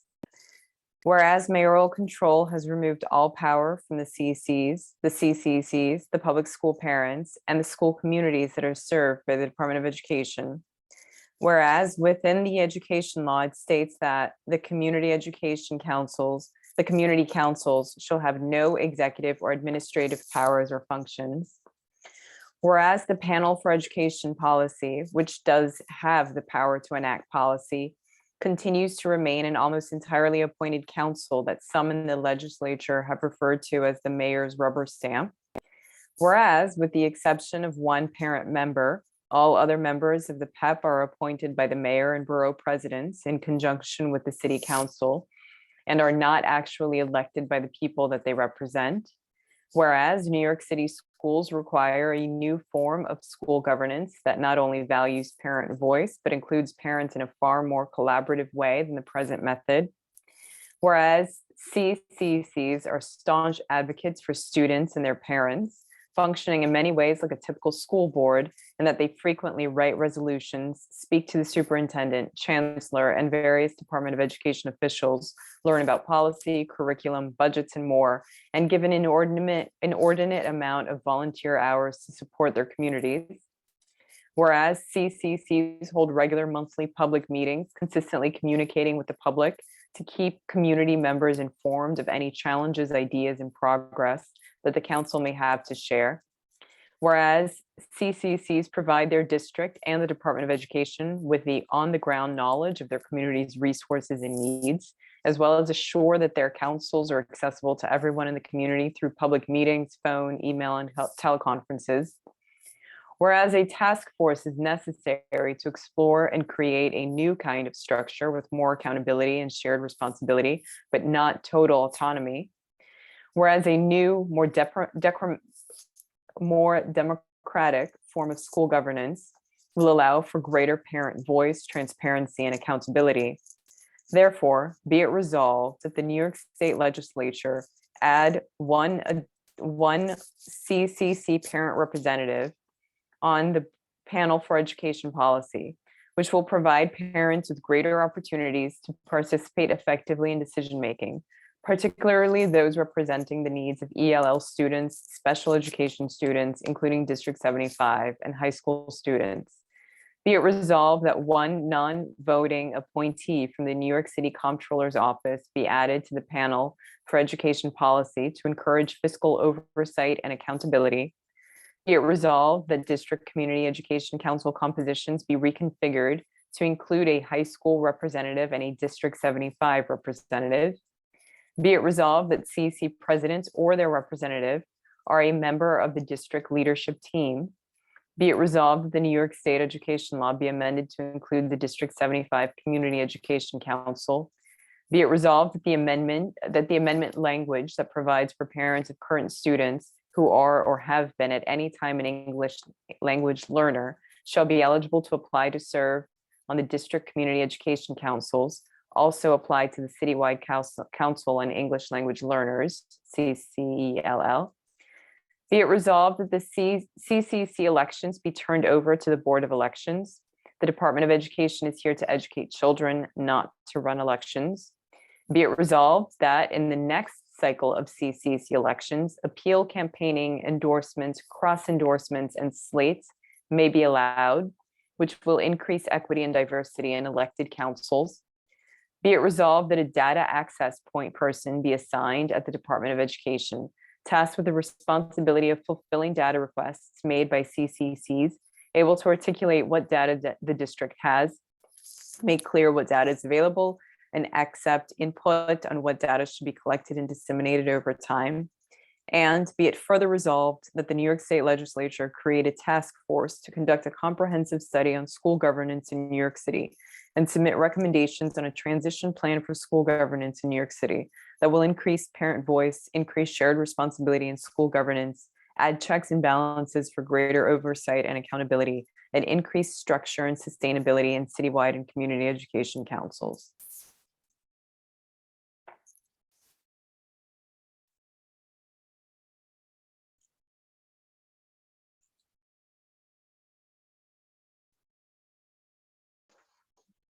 Okay, great. Thank you so much, Nancy. Does anybody have any questions now that we went through the whole resolution? Hey, Camille, I know you're not seeing the document. There's additional edit that I made about the high school student. I think that it will be sensible to include all students, not just high school student, in the first paragraph of the thereof be a result.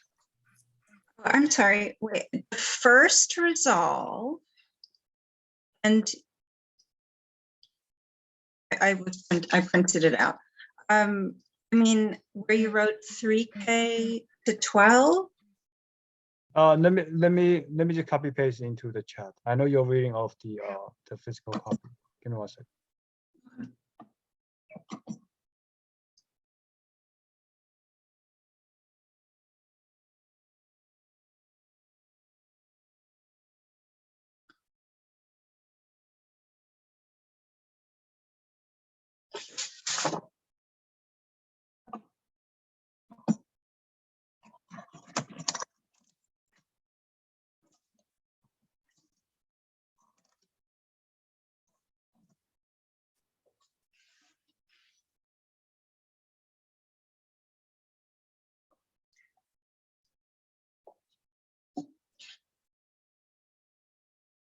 So basically, we replaced high school with 3K to 12.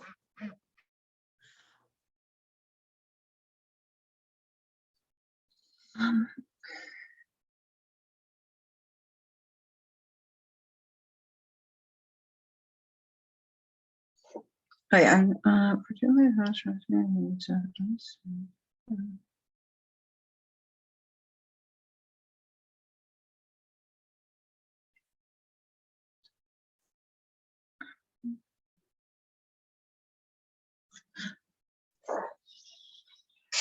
I think I wrote it. I know why. Okay.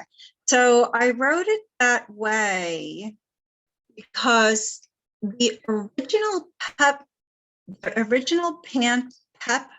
member representative, the parents, did not include representation of the citywide councils. So the ELL students, the special education students, D75 students, and high school students, all specifically related to those councils. Does that make sense? But the parent representative actually will represent all students, isn't it? It doesn't limit to citywide council. Okay, maybe I'm not explaining myself properly, or maybe this line doesn't read the way it's supposed to. So a year and a half ago, or 2 years ago, when the state passed the amendment that a PEP, it's like a tongue twister, the parent member of the PEP would be elected by the presidents of the citywide councils. It did not include did I say that wrong again? Okay. So the 32 presidents of the community school district CECs were allowed to vote to elect that member.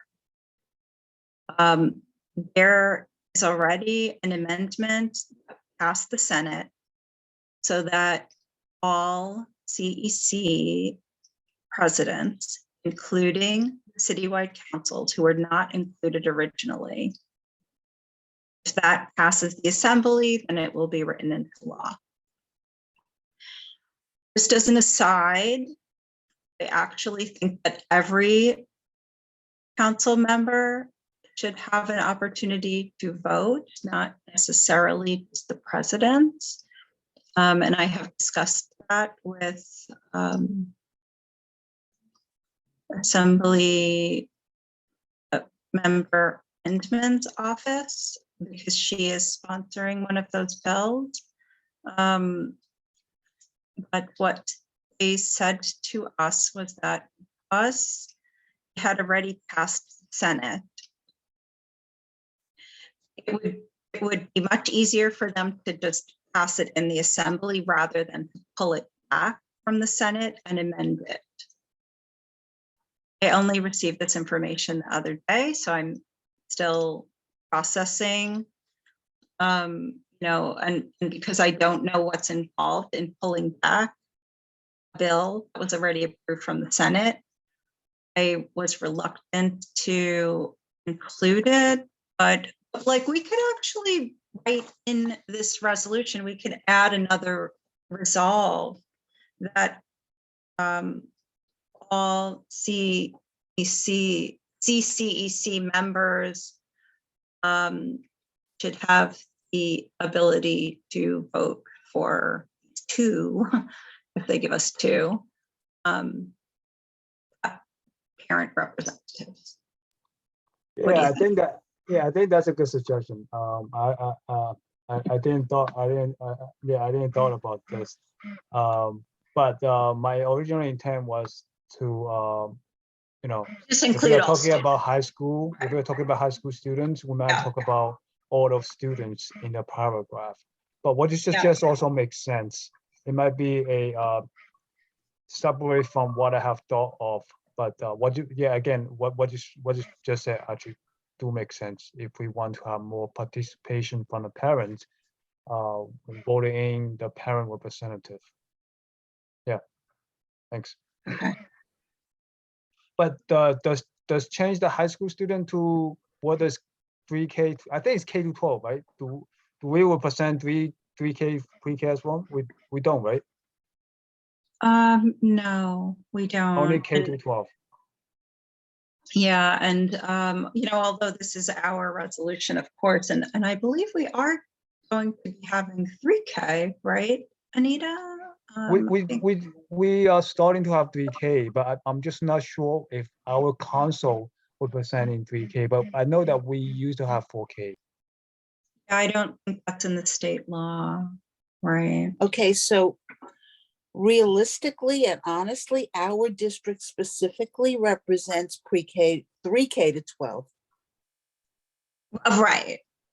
Okay, because now we have 3K. We Before have we 3K, and we also have schools that go to the 12th grade. We have Danny's school, and we had 497. Right. Yes, we're special. We're But special. that doesn't that isn't like an across the board thing, right? Because It isn't across theoretically, the board. There are some schools that have it and some districts that have it, but some don't. right. Nancy, did you have a question? I do. I wanted to ask about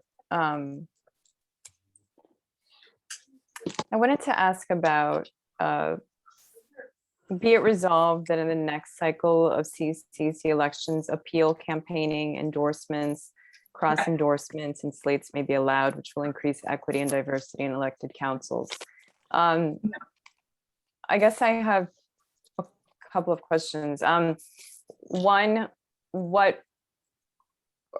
how are you envisioning that? If there is a slate, then and I want to vote for one of the people on that slate, then does that mean I would have to vote for all of the people on that slate?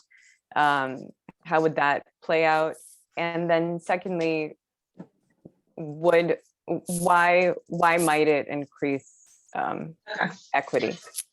So I've been like thinking of all of these various options of how the elections work. And the first thing that had come up was that if you are a member of a large school community, you have access to far more families than if you're a member of a small school community. So there was that problem there.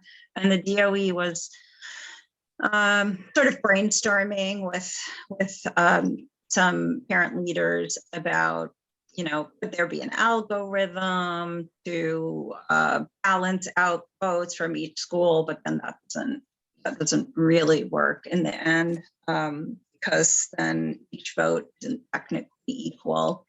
And so the idea of the slate itself, you would not have, if you didn't want to vote for the slate, you would just vote for the single candidates.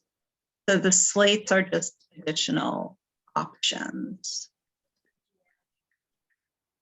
So like if you and I wanted to run together as a slate, we could do that.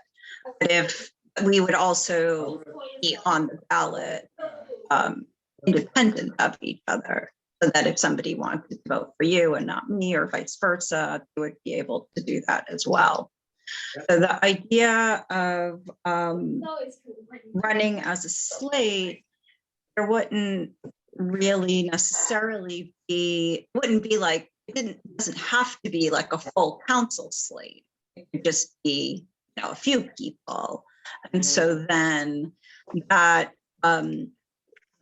depending on what your goals were for what your slate makeup would look like, that is possible, that would help. Okay, that makes a lot of sense. And then the one before that stating that it would fall under the Board of Elections, would it be, have you also thought about suggesting how the elections should be done, or you think it's best to just leave it up to the Board of Elections to discuss that? These are just my thoughts, and I'm not an authority on this. I just, you know what I mean? But what happens in other cities and states is that the Board of Elections, like, the parallel type of organization would handle school board elections. And so putting that in the hands of the DOE and sort of like forcing them to have figured it out, how is this going to work? I mean, it was literally like, I think it was, I can't remember. I think it was like almost $1 million between like figuring out the platform design, even though it went through my schools, which was definitely a good idea. And of course, there's like all the money that goes into the campaign, which I think would still happen anyway. So that would remain. But there was a lot of money that was spent to try to figure out how to run this election with allowing every single family, parent or guardian to have the opportunity to vote. So, I mean, the DOE is here for the education of our kids, not to figure out how to run a massive election. It just, it kind of doesn't make practical sense for that to live in the DOE when it could live in the Board of Elections. And the DOE had approached the Board of Elections to run the first election, and they said no. But if we, as a council and other CECs, and see the value in having the Board of Elections run this, then that's going to save the DOE a lot of time to spend money where the money is meant to be spent, in the classroom, et cetera, and that a professional election group would run the election. And Camille, to add to your point, so I think, there are certain groups, like they are trained to handle elections, right? I think you did mention the last point. So there's a combination of resource as well as training of the resource, right? So putting that in the hands of professionals who are actually trained to do that eliminates that constraint. So that is why it makes sense for them to, because that's what they do. But if the DOE has to run, there are certain things about election that they still need to train people to do it, in addition to also spending. Yeah. I mean, the money is going to return regardless, but you just want someone neutral who does that on a yearly basis. Because I know that with this election, there were certain nuances about it where so certain protocols that were being breached, and it's tough just to kind of follow through to make sure that even within the campaigns, people are following within the straight line, people are doing things. There's like a list out there of the do's and don'ts. It's a whole lot that is involved in running this election, and it sort of makes sense that people that Board of Election already have those procedures and policies in place. They don't have to recreate them, right? So yeah, that's exactly right. I mean, basically, the Department of Education, FACE in particular, had to literally reinvent the wheel on this. Like, there was no other example that existed, and an inordinate amount of time and money had gone into running this election. And it just doesn't make any sense. Like, the burden should not be on the DOE.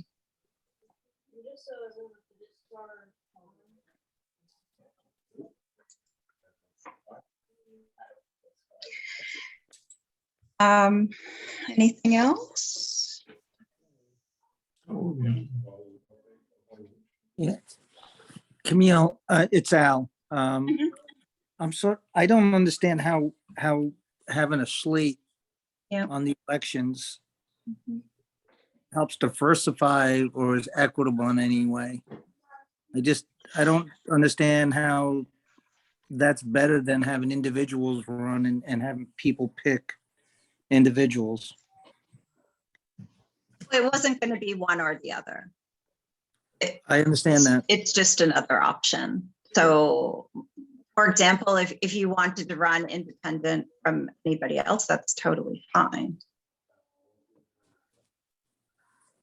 I think people are confused by what you mean by slate. When you say a slate, you just mean people running together and endorsing each other. You don't mean, do you mean that people are voting for 4 people at a time? Yeah, that's what a slate is. Like if you're 2 people or if you're 4 people, and then you're sort of like joining yourself as one group, and then people could vote for you singly also. Well, then an entire slate from one school can represent all of CEC, correct?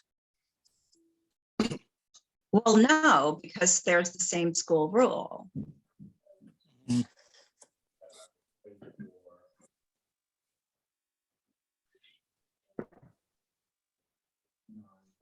Your slate would still have to qualify under the rules.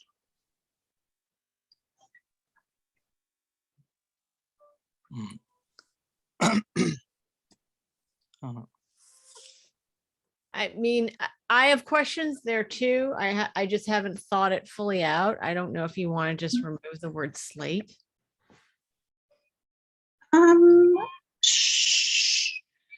Sure. I mean, does anybody else have any thoughts about that? I agree with Antonia. I mean, I think it could be manipulated. I don't know that it necessarily leads to equity. It could backfire. Well, Camille explained that it's just so that school, people who come from smaller schools and wouldn't be recognized by the community as a whole would have, a chance. But how does a slate help that? Because they would be paired with someone with a wider recognition. So let's say there's a candidate who is like an activist for a particular issue, say, and is well known in the community. Someone, if they could attach their name to other lesser known people, then voters would know that those lesser known people also support the things that the more well-known person supports. So Tia, my point is, so slates happen in every election, right? So it's a group of people with common interests coming together with a common purpose, right? So anybody can form an alliance. Like this team can say, we work really well together the 2 years. Why don't you form a slate so we can campaign for each other, right? That doesn't necessarily mean that the people are going to recognize and vote for us, but it just gives us our platform because we have a common agenda that may be different from, it may be easier for us to pass our agendas rather than sort of mixing it up.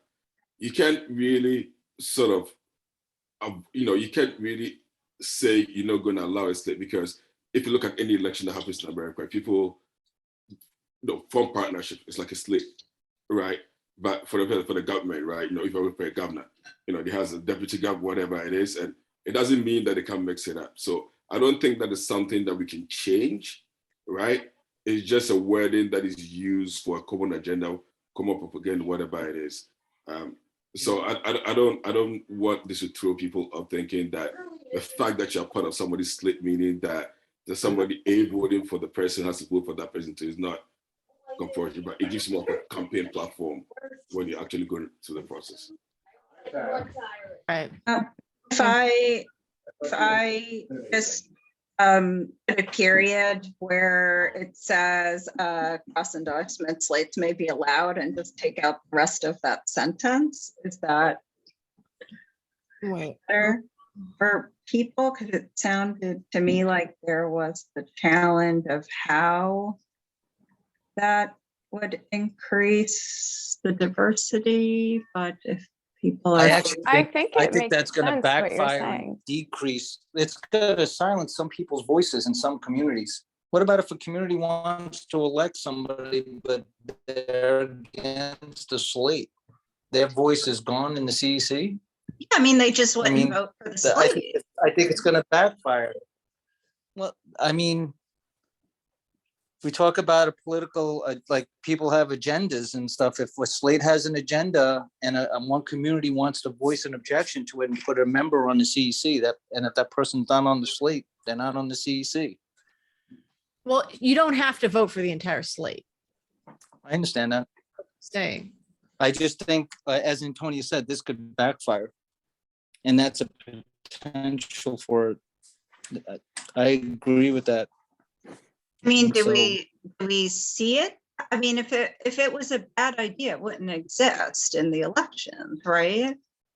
Yeah, It sounds like, About that.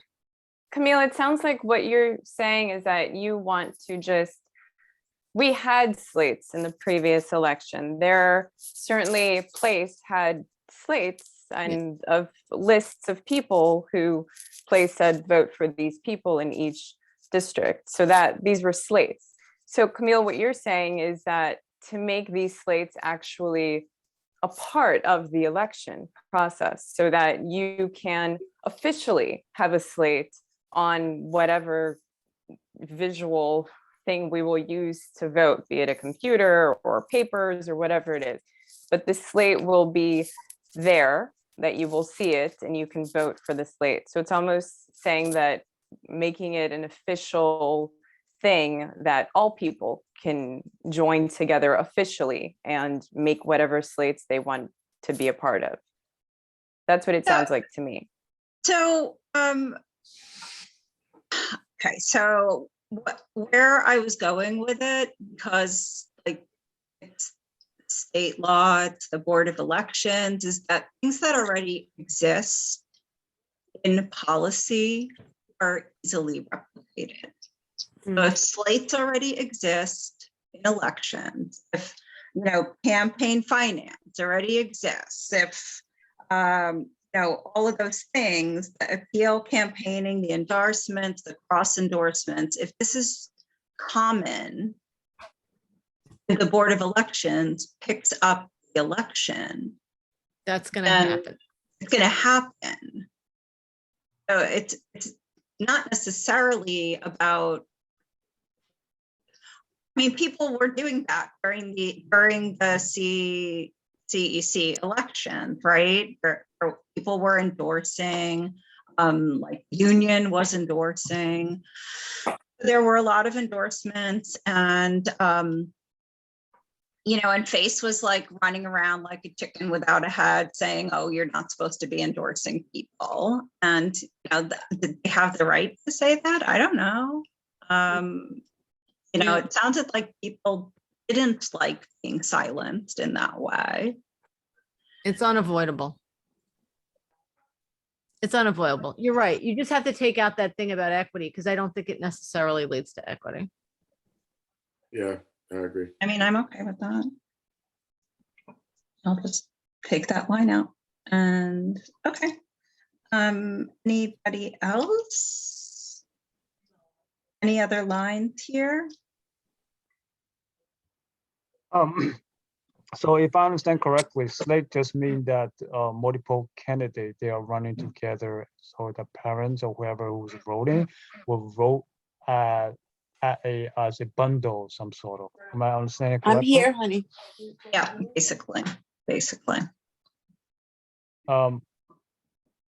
Yeah, I think that I have a little concern on that bundle approach, because it can one with in a smaller district have a choice, can choose to bundle with another candidate that's more stronger. But if you look at different angle, a stronger candidate might also want to go with another stronger candidate. So if everything goes as what everyone wanted, it might end out in a way that stronger becomes stronger, weaker become weaker. So like what others said, that it might backfire in that way. And I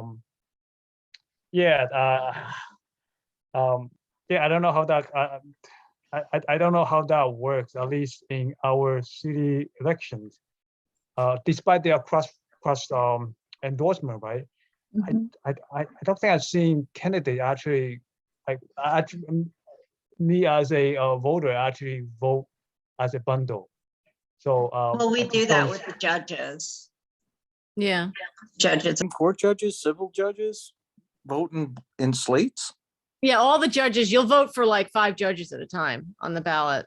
That's Right. true, but you can vote individually from, it's not a slate. Yes, That's my understanding as well. So I think a think you slate can. is still voted individually, right? But you're just voting for a group of people that you think have a common agenda. That's all it is. I It think doesn't so. mean that you're going to stick one vote and you vote for all 5 people. You still have to go in and vote for every single person on the slate. Right. And you can choose to vote for 3 out of the 5 or 1 out of the 5, right? But it's just that That's you know, election, they that's have not the same slate. agenda. Yeah. But Right. you could also, you know, or it used to be, actually, I haven't seen it recently, but there's one button that you can push to do a straight party ticket, you know, That's true. You can like vote all the- Democrat. but that, there's a right. The button whole for slate. that. Yeah. Mm-hmm. Yeah, Yeah, I I mean, don't- I feel like I remember doing that with the judges. No, judges actually, at least in Brooklyn, it's like 7 judges. And I know that additional like club, they can recommend all 7, and maybe in all Democrats. But some people may vote straight party line, whether Democrat or Republican. But the truth is that you can, like what the Alfred said, that you can pick 3 Democrat or 4 Republican, mix and match. You don't have to go with a bundle. That's why I'm little confused about slate, because in our current, I mean, at least from what I see, it's just not how it works in our elections. Yeah, so it's hard for me to envision how does slate work if we do it in CEC. So yeah, I just don't see this kind of bundle approach in just no, I don't think that's a slate. Although they make cross endorsement among each other within the same agenda from the same clubs. They say, hey, we have this club endorse 7 candidates and there are 7 positions, right? But thing is that the truth is that we can choose 3 out of 7 from this club. What was recommended by this club, and then pick another 4 from another couple from different club, recommended by different club. But you know, we don't have to go with the whole bundle. So again, Yeah, still I you think- pick individually. You still pick individually. Nice. Yeah, I think we're talking about different issues here. One is whether or not slates are allowed, which this is a reaction against, you know, previous rules saying that slates are not allowed. And then the issue of what would appear on the ballot, which to me, if the Board of Elections would be running that's up to them, whether they give you an option to vote for a slate on the ballot.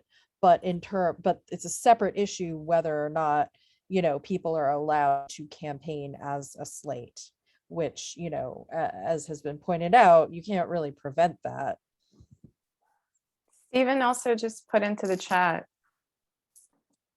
that you, in both union elections and other elections, you vote for the slate or you vote for individuals. You have a choice. Both options.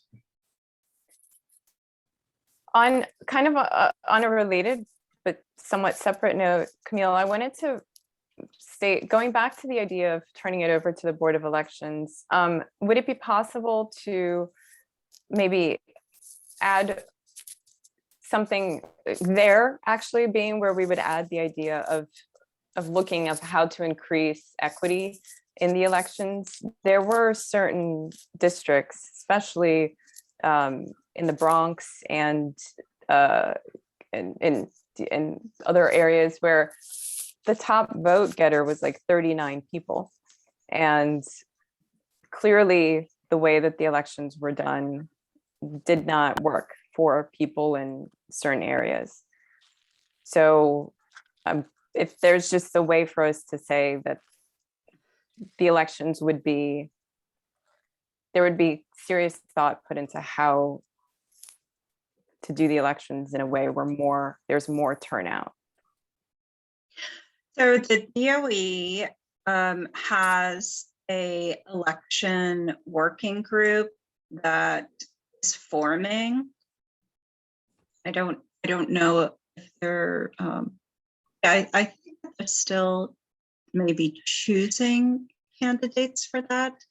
And so even if the Board of Elections takes over the election, there would still be communication coming out of schools about these positions, of course. So the campaign and targeted outreach, I guess, is more of what you're talking about, targeted outreach to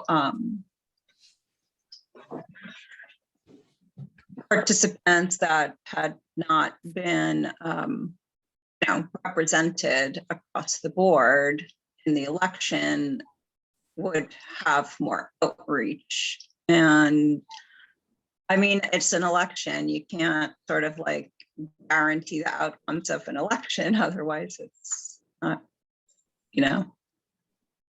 democratic. Right, but just in many areas, there were, and especially in areas, say, where families, where English is not the first language, or families that are living in temporary housing, it becomes a challenge to log into a computer and actually vote. So I don't know if there's some way to just make that a part of the resolution, that there needs to be it targeted outreach or whatever it is, to ensure more representation from underrepresented families. Well, also, like, if the Board of Education, the Board of Elections took over it, like, in theory, it potentially could be on a ballot, like a citywide, part of the citywide election, just like it is in everywhere else in the country. But then again, it's like, then, how would you deal with the fact that only parents are allowed to vote? But like, it would be as a part of the regular election, like for mayor and city council, etc. Like, it would be on that ballot potentially. And it doesn't need to be a part of this document, but like, do we necessarily need to limit these elections to parents? I mean, don't we think that community as a whole might have a stake in who is on the school board, just like they do in the whole rest of the country. But yeah, we don't have to tackle that here. I'm just saying, like, if the Board of Elections is doing the election, in theory, it could be on a ballot, which would increase, obviously, turnout, like, exponentially. Or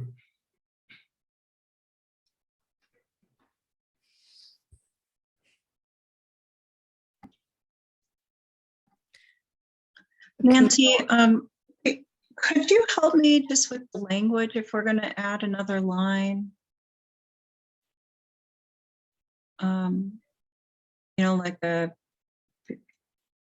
guess it would go like the third from the bottom in that location.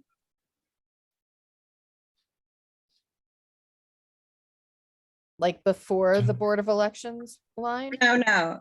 Or after the Board of Elections line? After the Board of Elections and after in the next cycle appeals campaigning endorsement. Okay, right.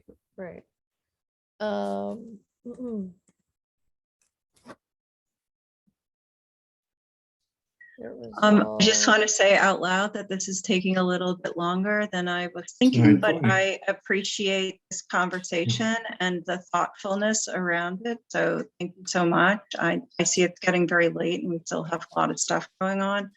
But I just want to acknowledge dedication here. And so thank you so much. So can I take a minute to interrupt you?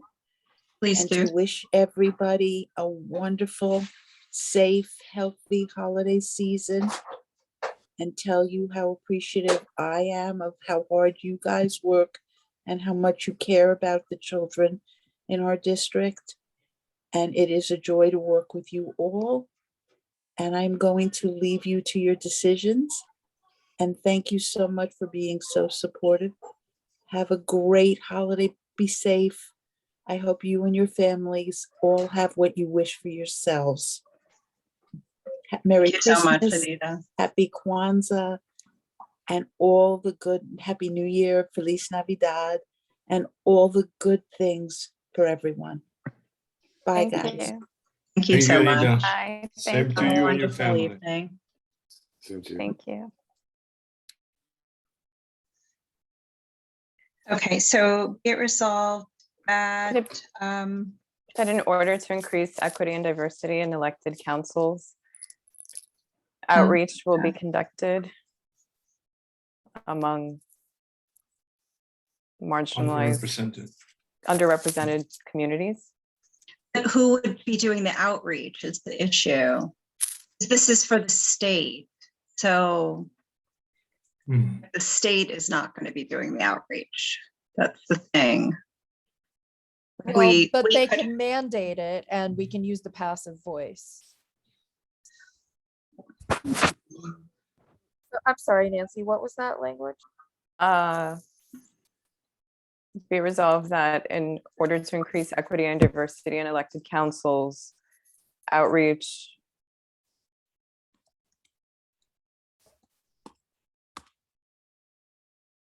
will be conducted among. will be conducted Yeah. among underrepresented Communities. communities. Yeah. And it could, you could even add based off the previous election data, or I don't know. Or just leave it at that. I mean, I think in most cases with this, less is more. Okay.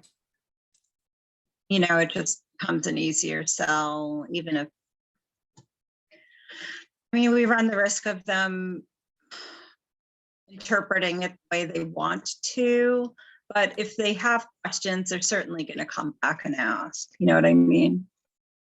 Like it does I think feel it's like pretty clear what we're asking for. true.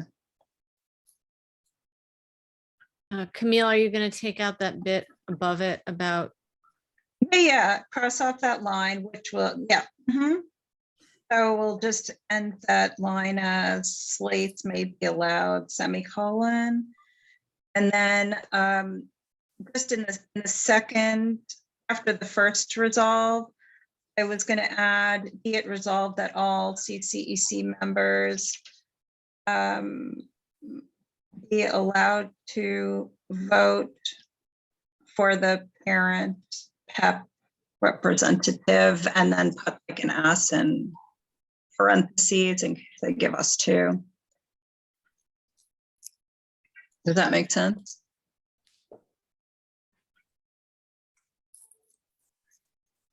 Okay. So are we good? Okay. So then somebody want to make a motion to vote? I make a motion to vote Thank on you. the resolution. Is there a second? I second. Thank you, Tia. Okay. Okay, So so the roll. Camille Cazzaretti, I approve the resolution. Antonia Ferraro, I approve. Tia, Yes. Vincent, Sorry, did we add the line for the what Camille said about adding a member for, wait, Camille, I thought you said something about adding a line allowing a council member to vote. Was it there? Yeah, that was what we just added. Mhm. That's now the second line.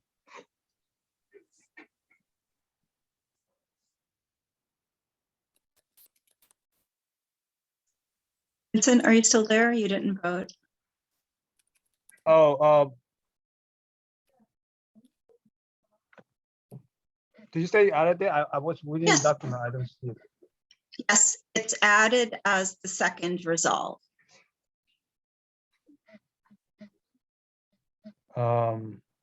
So the second result is a non-voting appointee. Oh, you guys didn't write it in? I'm sorry. I'm writing it on my piece of paper here. It's right there. I wasn't waiting on the document. I'm so sorry. Yeah. I thought somebody was typing it into the document as we were going. I don't have it on my screen. I see. Just quick question. Are we sticking with the high school student or are we sticking with 3K to 12? I think we should, well, so it's not a high school student. Uh-huh.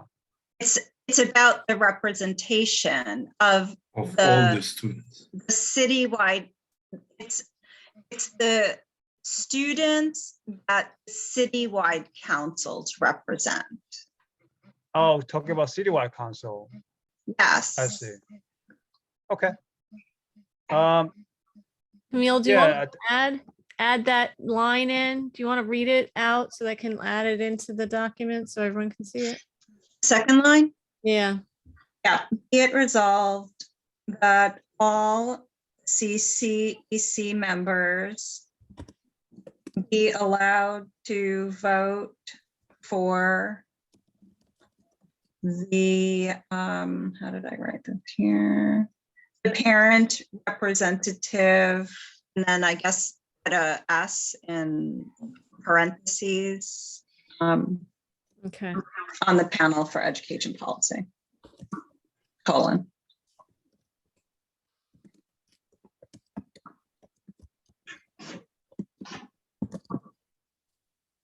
All right. Do you see it? Can you? I'm in suggestion mode, so. Yeah, now I see it. Yeah, sorry for the question. I was looking for the thing. Yeah, No problem whatsoever. Yeah, and I will vote yes for this one. Thanks. Thank you so much. Okay, so we approved. Okay. Nana, Yes, I approve.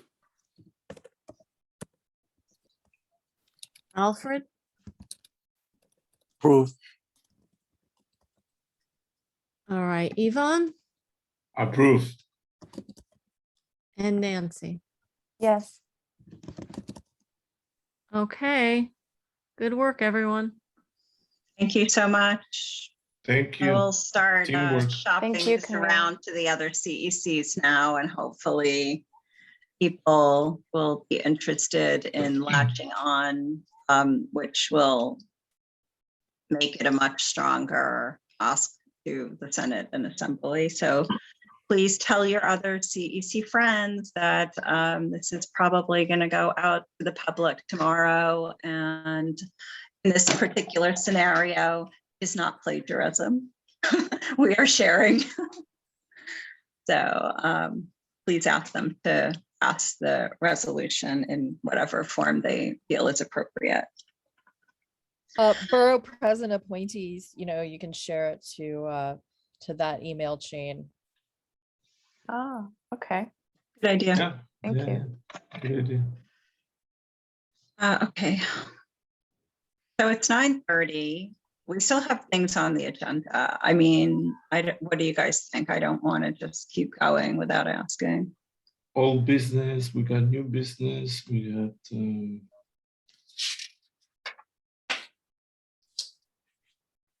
Well, the good thing is we got the extension for the school construction authority. Yeah, Is- that was great. Is that possible to postpone that conversation? Oh, we put it on the January 11th agenda, actually. Oh, So okay. the conversation tonight was only just, does anybody need any help reaching out? Do you have any questions that need to be answered? That kind of stuff.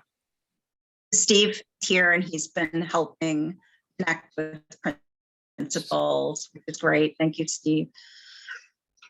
So I feel like the So only no question. pressing thing really is the AA thing. Okay. We've had some But I'm progress. happy to defer to everyone else, but that seems like something that we don't want to lose another one. No, we have what I think a great candidate. And this is what round is this, Camille? This is the 5th, the 6th. I don't know, 100. Yeah, 120. But yeah, we were busy last Monday interviewing many candidates, and I think, correct me if I'm wrong, Antonia, there was one more candidate that reached out to you today or yesterday, I think. Yeah, we have to have a conversation if we want to Oh, okay. if we want to interview anybody else, but we need to go into executive session to discuss personnel matters if we're going to do that, right? I mean, if there's a discussion to be had, or we could all just trust our committee here on hiring and just vote on. We can't the- vote, unfortunately. So, okay. We before don't have. we go a lot further, I just want to clarify if we have ended the calendar meeting and if we're moving into the business session. I think we jumped forward. Do we need to open it up to public comment before we adjourn the calendar meeting and move on? I think that there are very few people here. I don't want to call them out by name, but mostly everyone has left. So we're well over the time for the calendar. Yes. I'd like to make a motion to end the calendar meeting at 9:33 and open up the business session at 9:34. Okay. I second. Oh, So all in favor, we're going to move into the business session now. And then, okay, so then still on the call, I'll just jump over all of this. Nancy, Tia, Camille, Antonia, Yvonne, Alfred, Nana, Vincent, and Jared. Okay, so that's everybody who's in the business meeting. Okay, so shall we make a motion to go into executive session to discuss personnel in relation to the hiring of the AA? Okay, great. Nancy made a motion. Hold on, slow down because I'm trying to notate all this and okay, motion to enter executive. We're still recording, so we can refer back, but take your time and let me know when you're ready. From Nancy.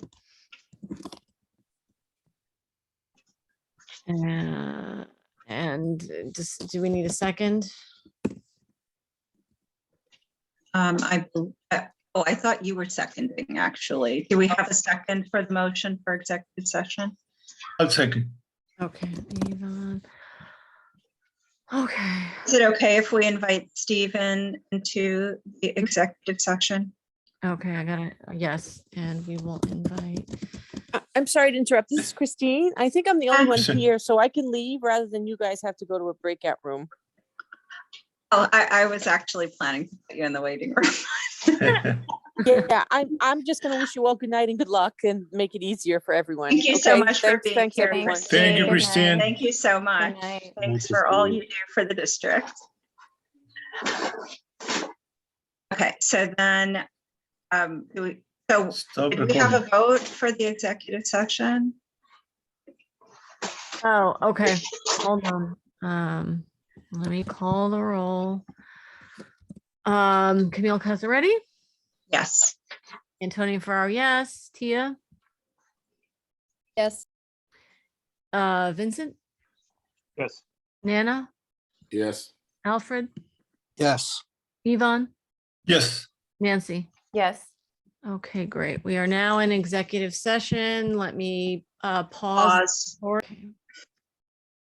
Okay. We are officially out of our executive session. It is 10:11 p.m. Very dedicated group of people. We discussed in the executive session the hiring of a administrative assistant.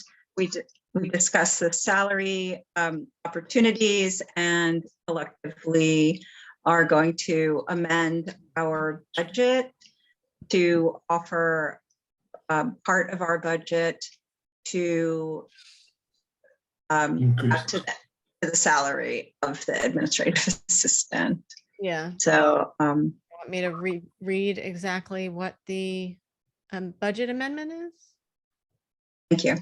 Okay, so we will now have $0 on the P card, $4,000 for member reimbursement and meeting expenses, $1,500 for office supplies, $4,000 for parent workshops and activities, $4,000 for student presentations and activities, $1,000 for communication apps and templates.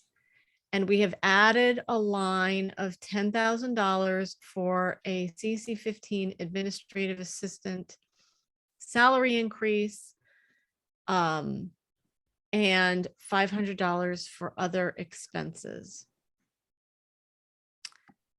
I would like to make a motion to vote on this amended budget. I will move. I second. Thank you, Nancy. Okay, Camille, how do you vote? I vote yes. Me, Antonia, yes. I approve. Tia? Yes. Vincent? I think I'll abstain. I think that taking 40% from our budget is a little bit overburdened. And plus the candidate has a master's degree and she might be overqualified for the job and the candidate that we're looking for. So even if she's accepted our offer, and she might not end up staying long. So that's two of my concerns there. So I'll just abstain. Thank you. Okay, Anna? I vote yes. Alfred? I vote yes. Okay, Joseph Alexander's not here. Yvonne Bonda Yes. and Nancy. Yes. Okay, great. All right, we do have to vote on a secretary.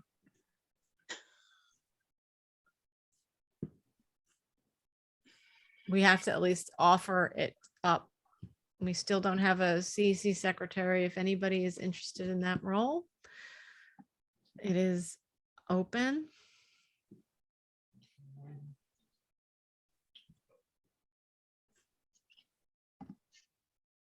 Okay, Camille, I don't want to go through all the minutes right now, so I will move that we discuss the minutes at the next business session. We're going to have to divide up the minutes per member.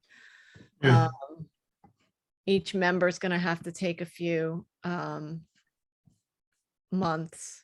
Months. Maybe we'll have an AA by then. Fingers crossed. Sweet.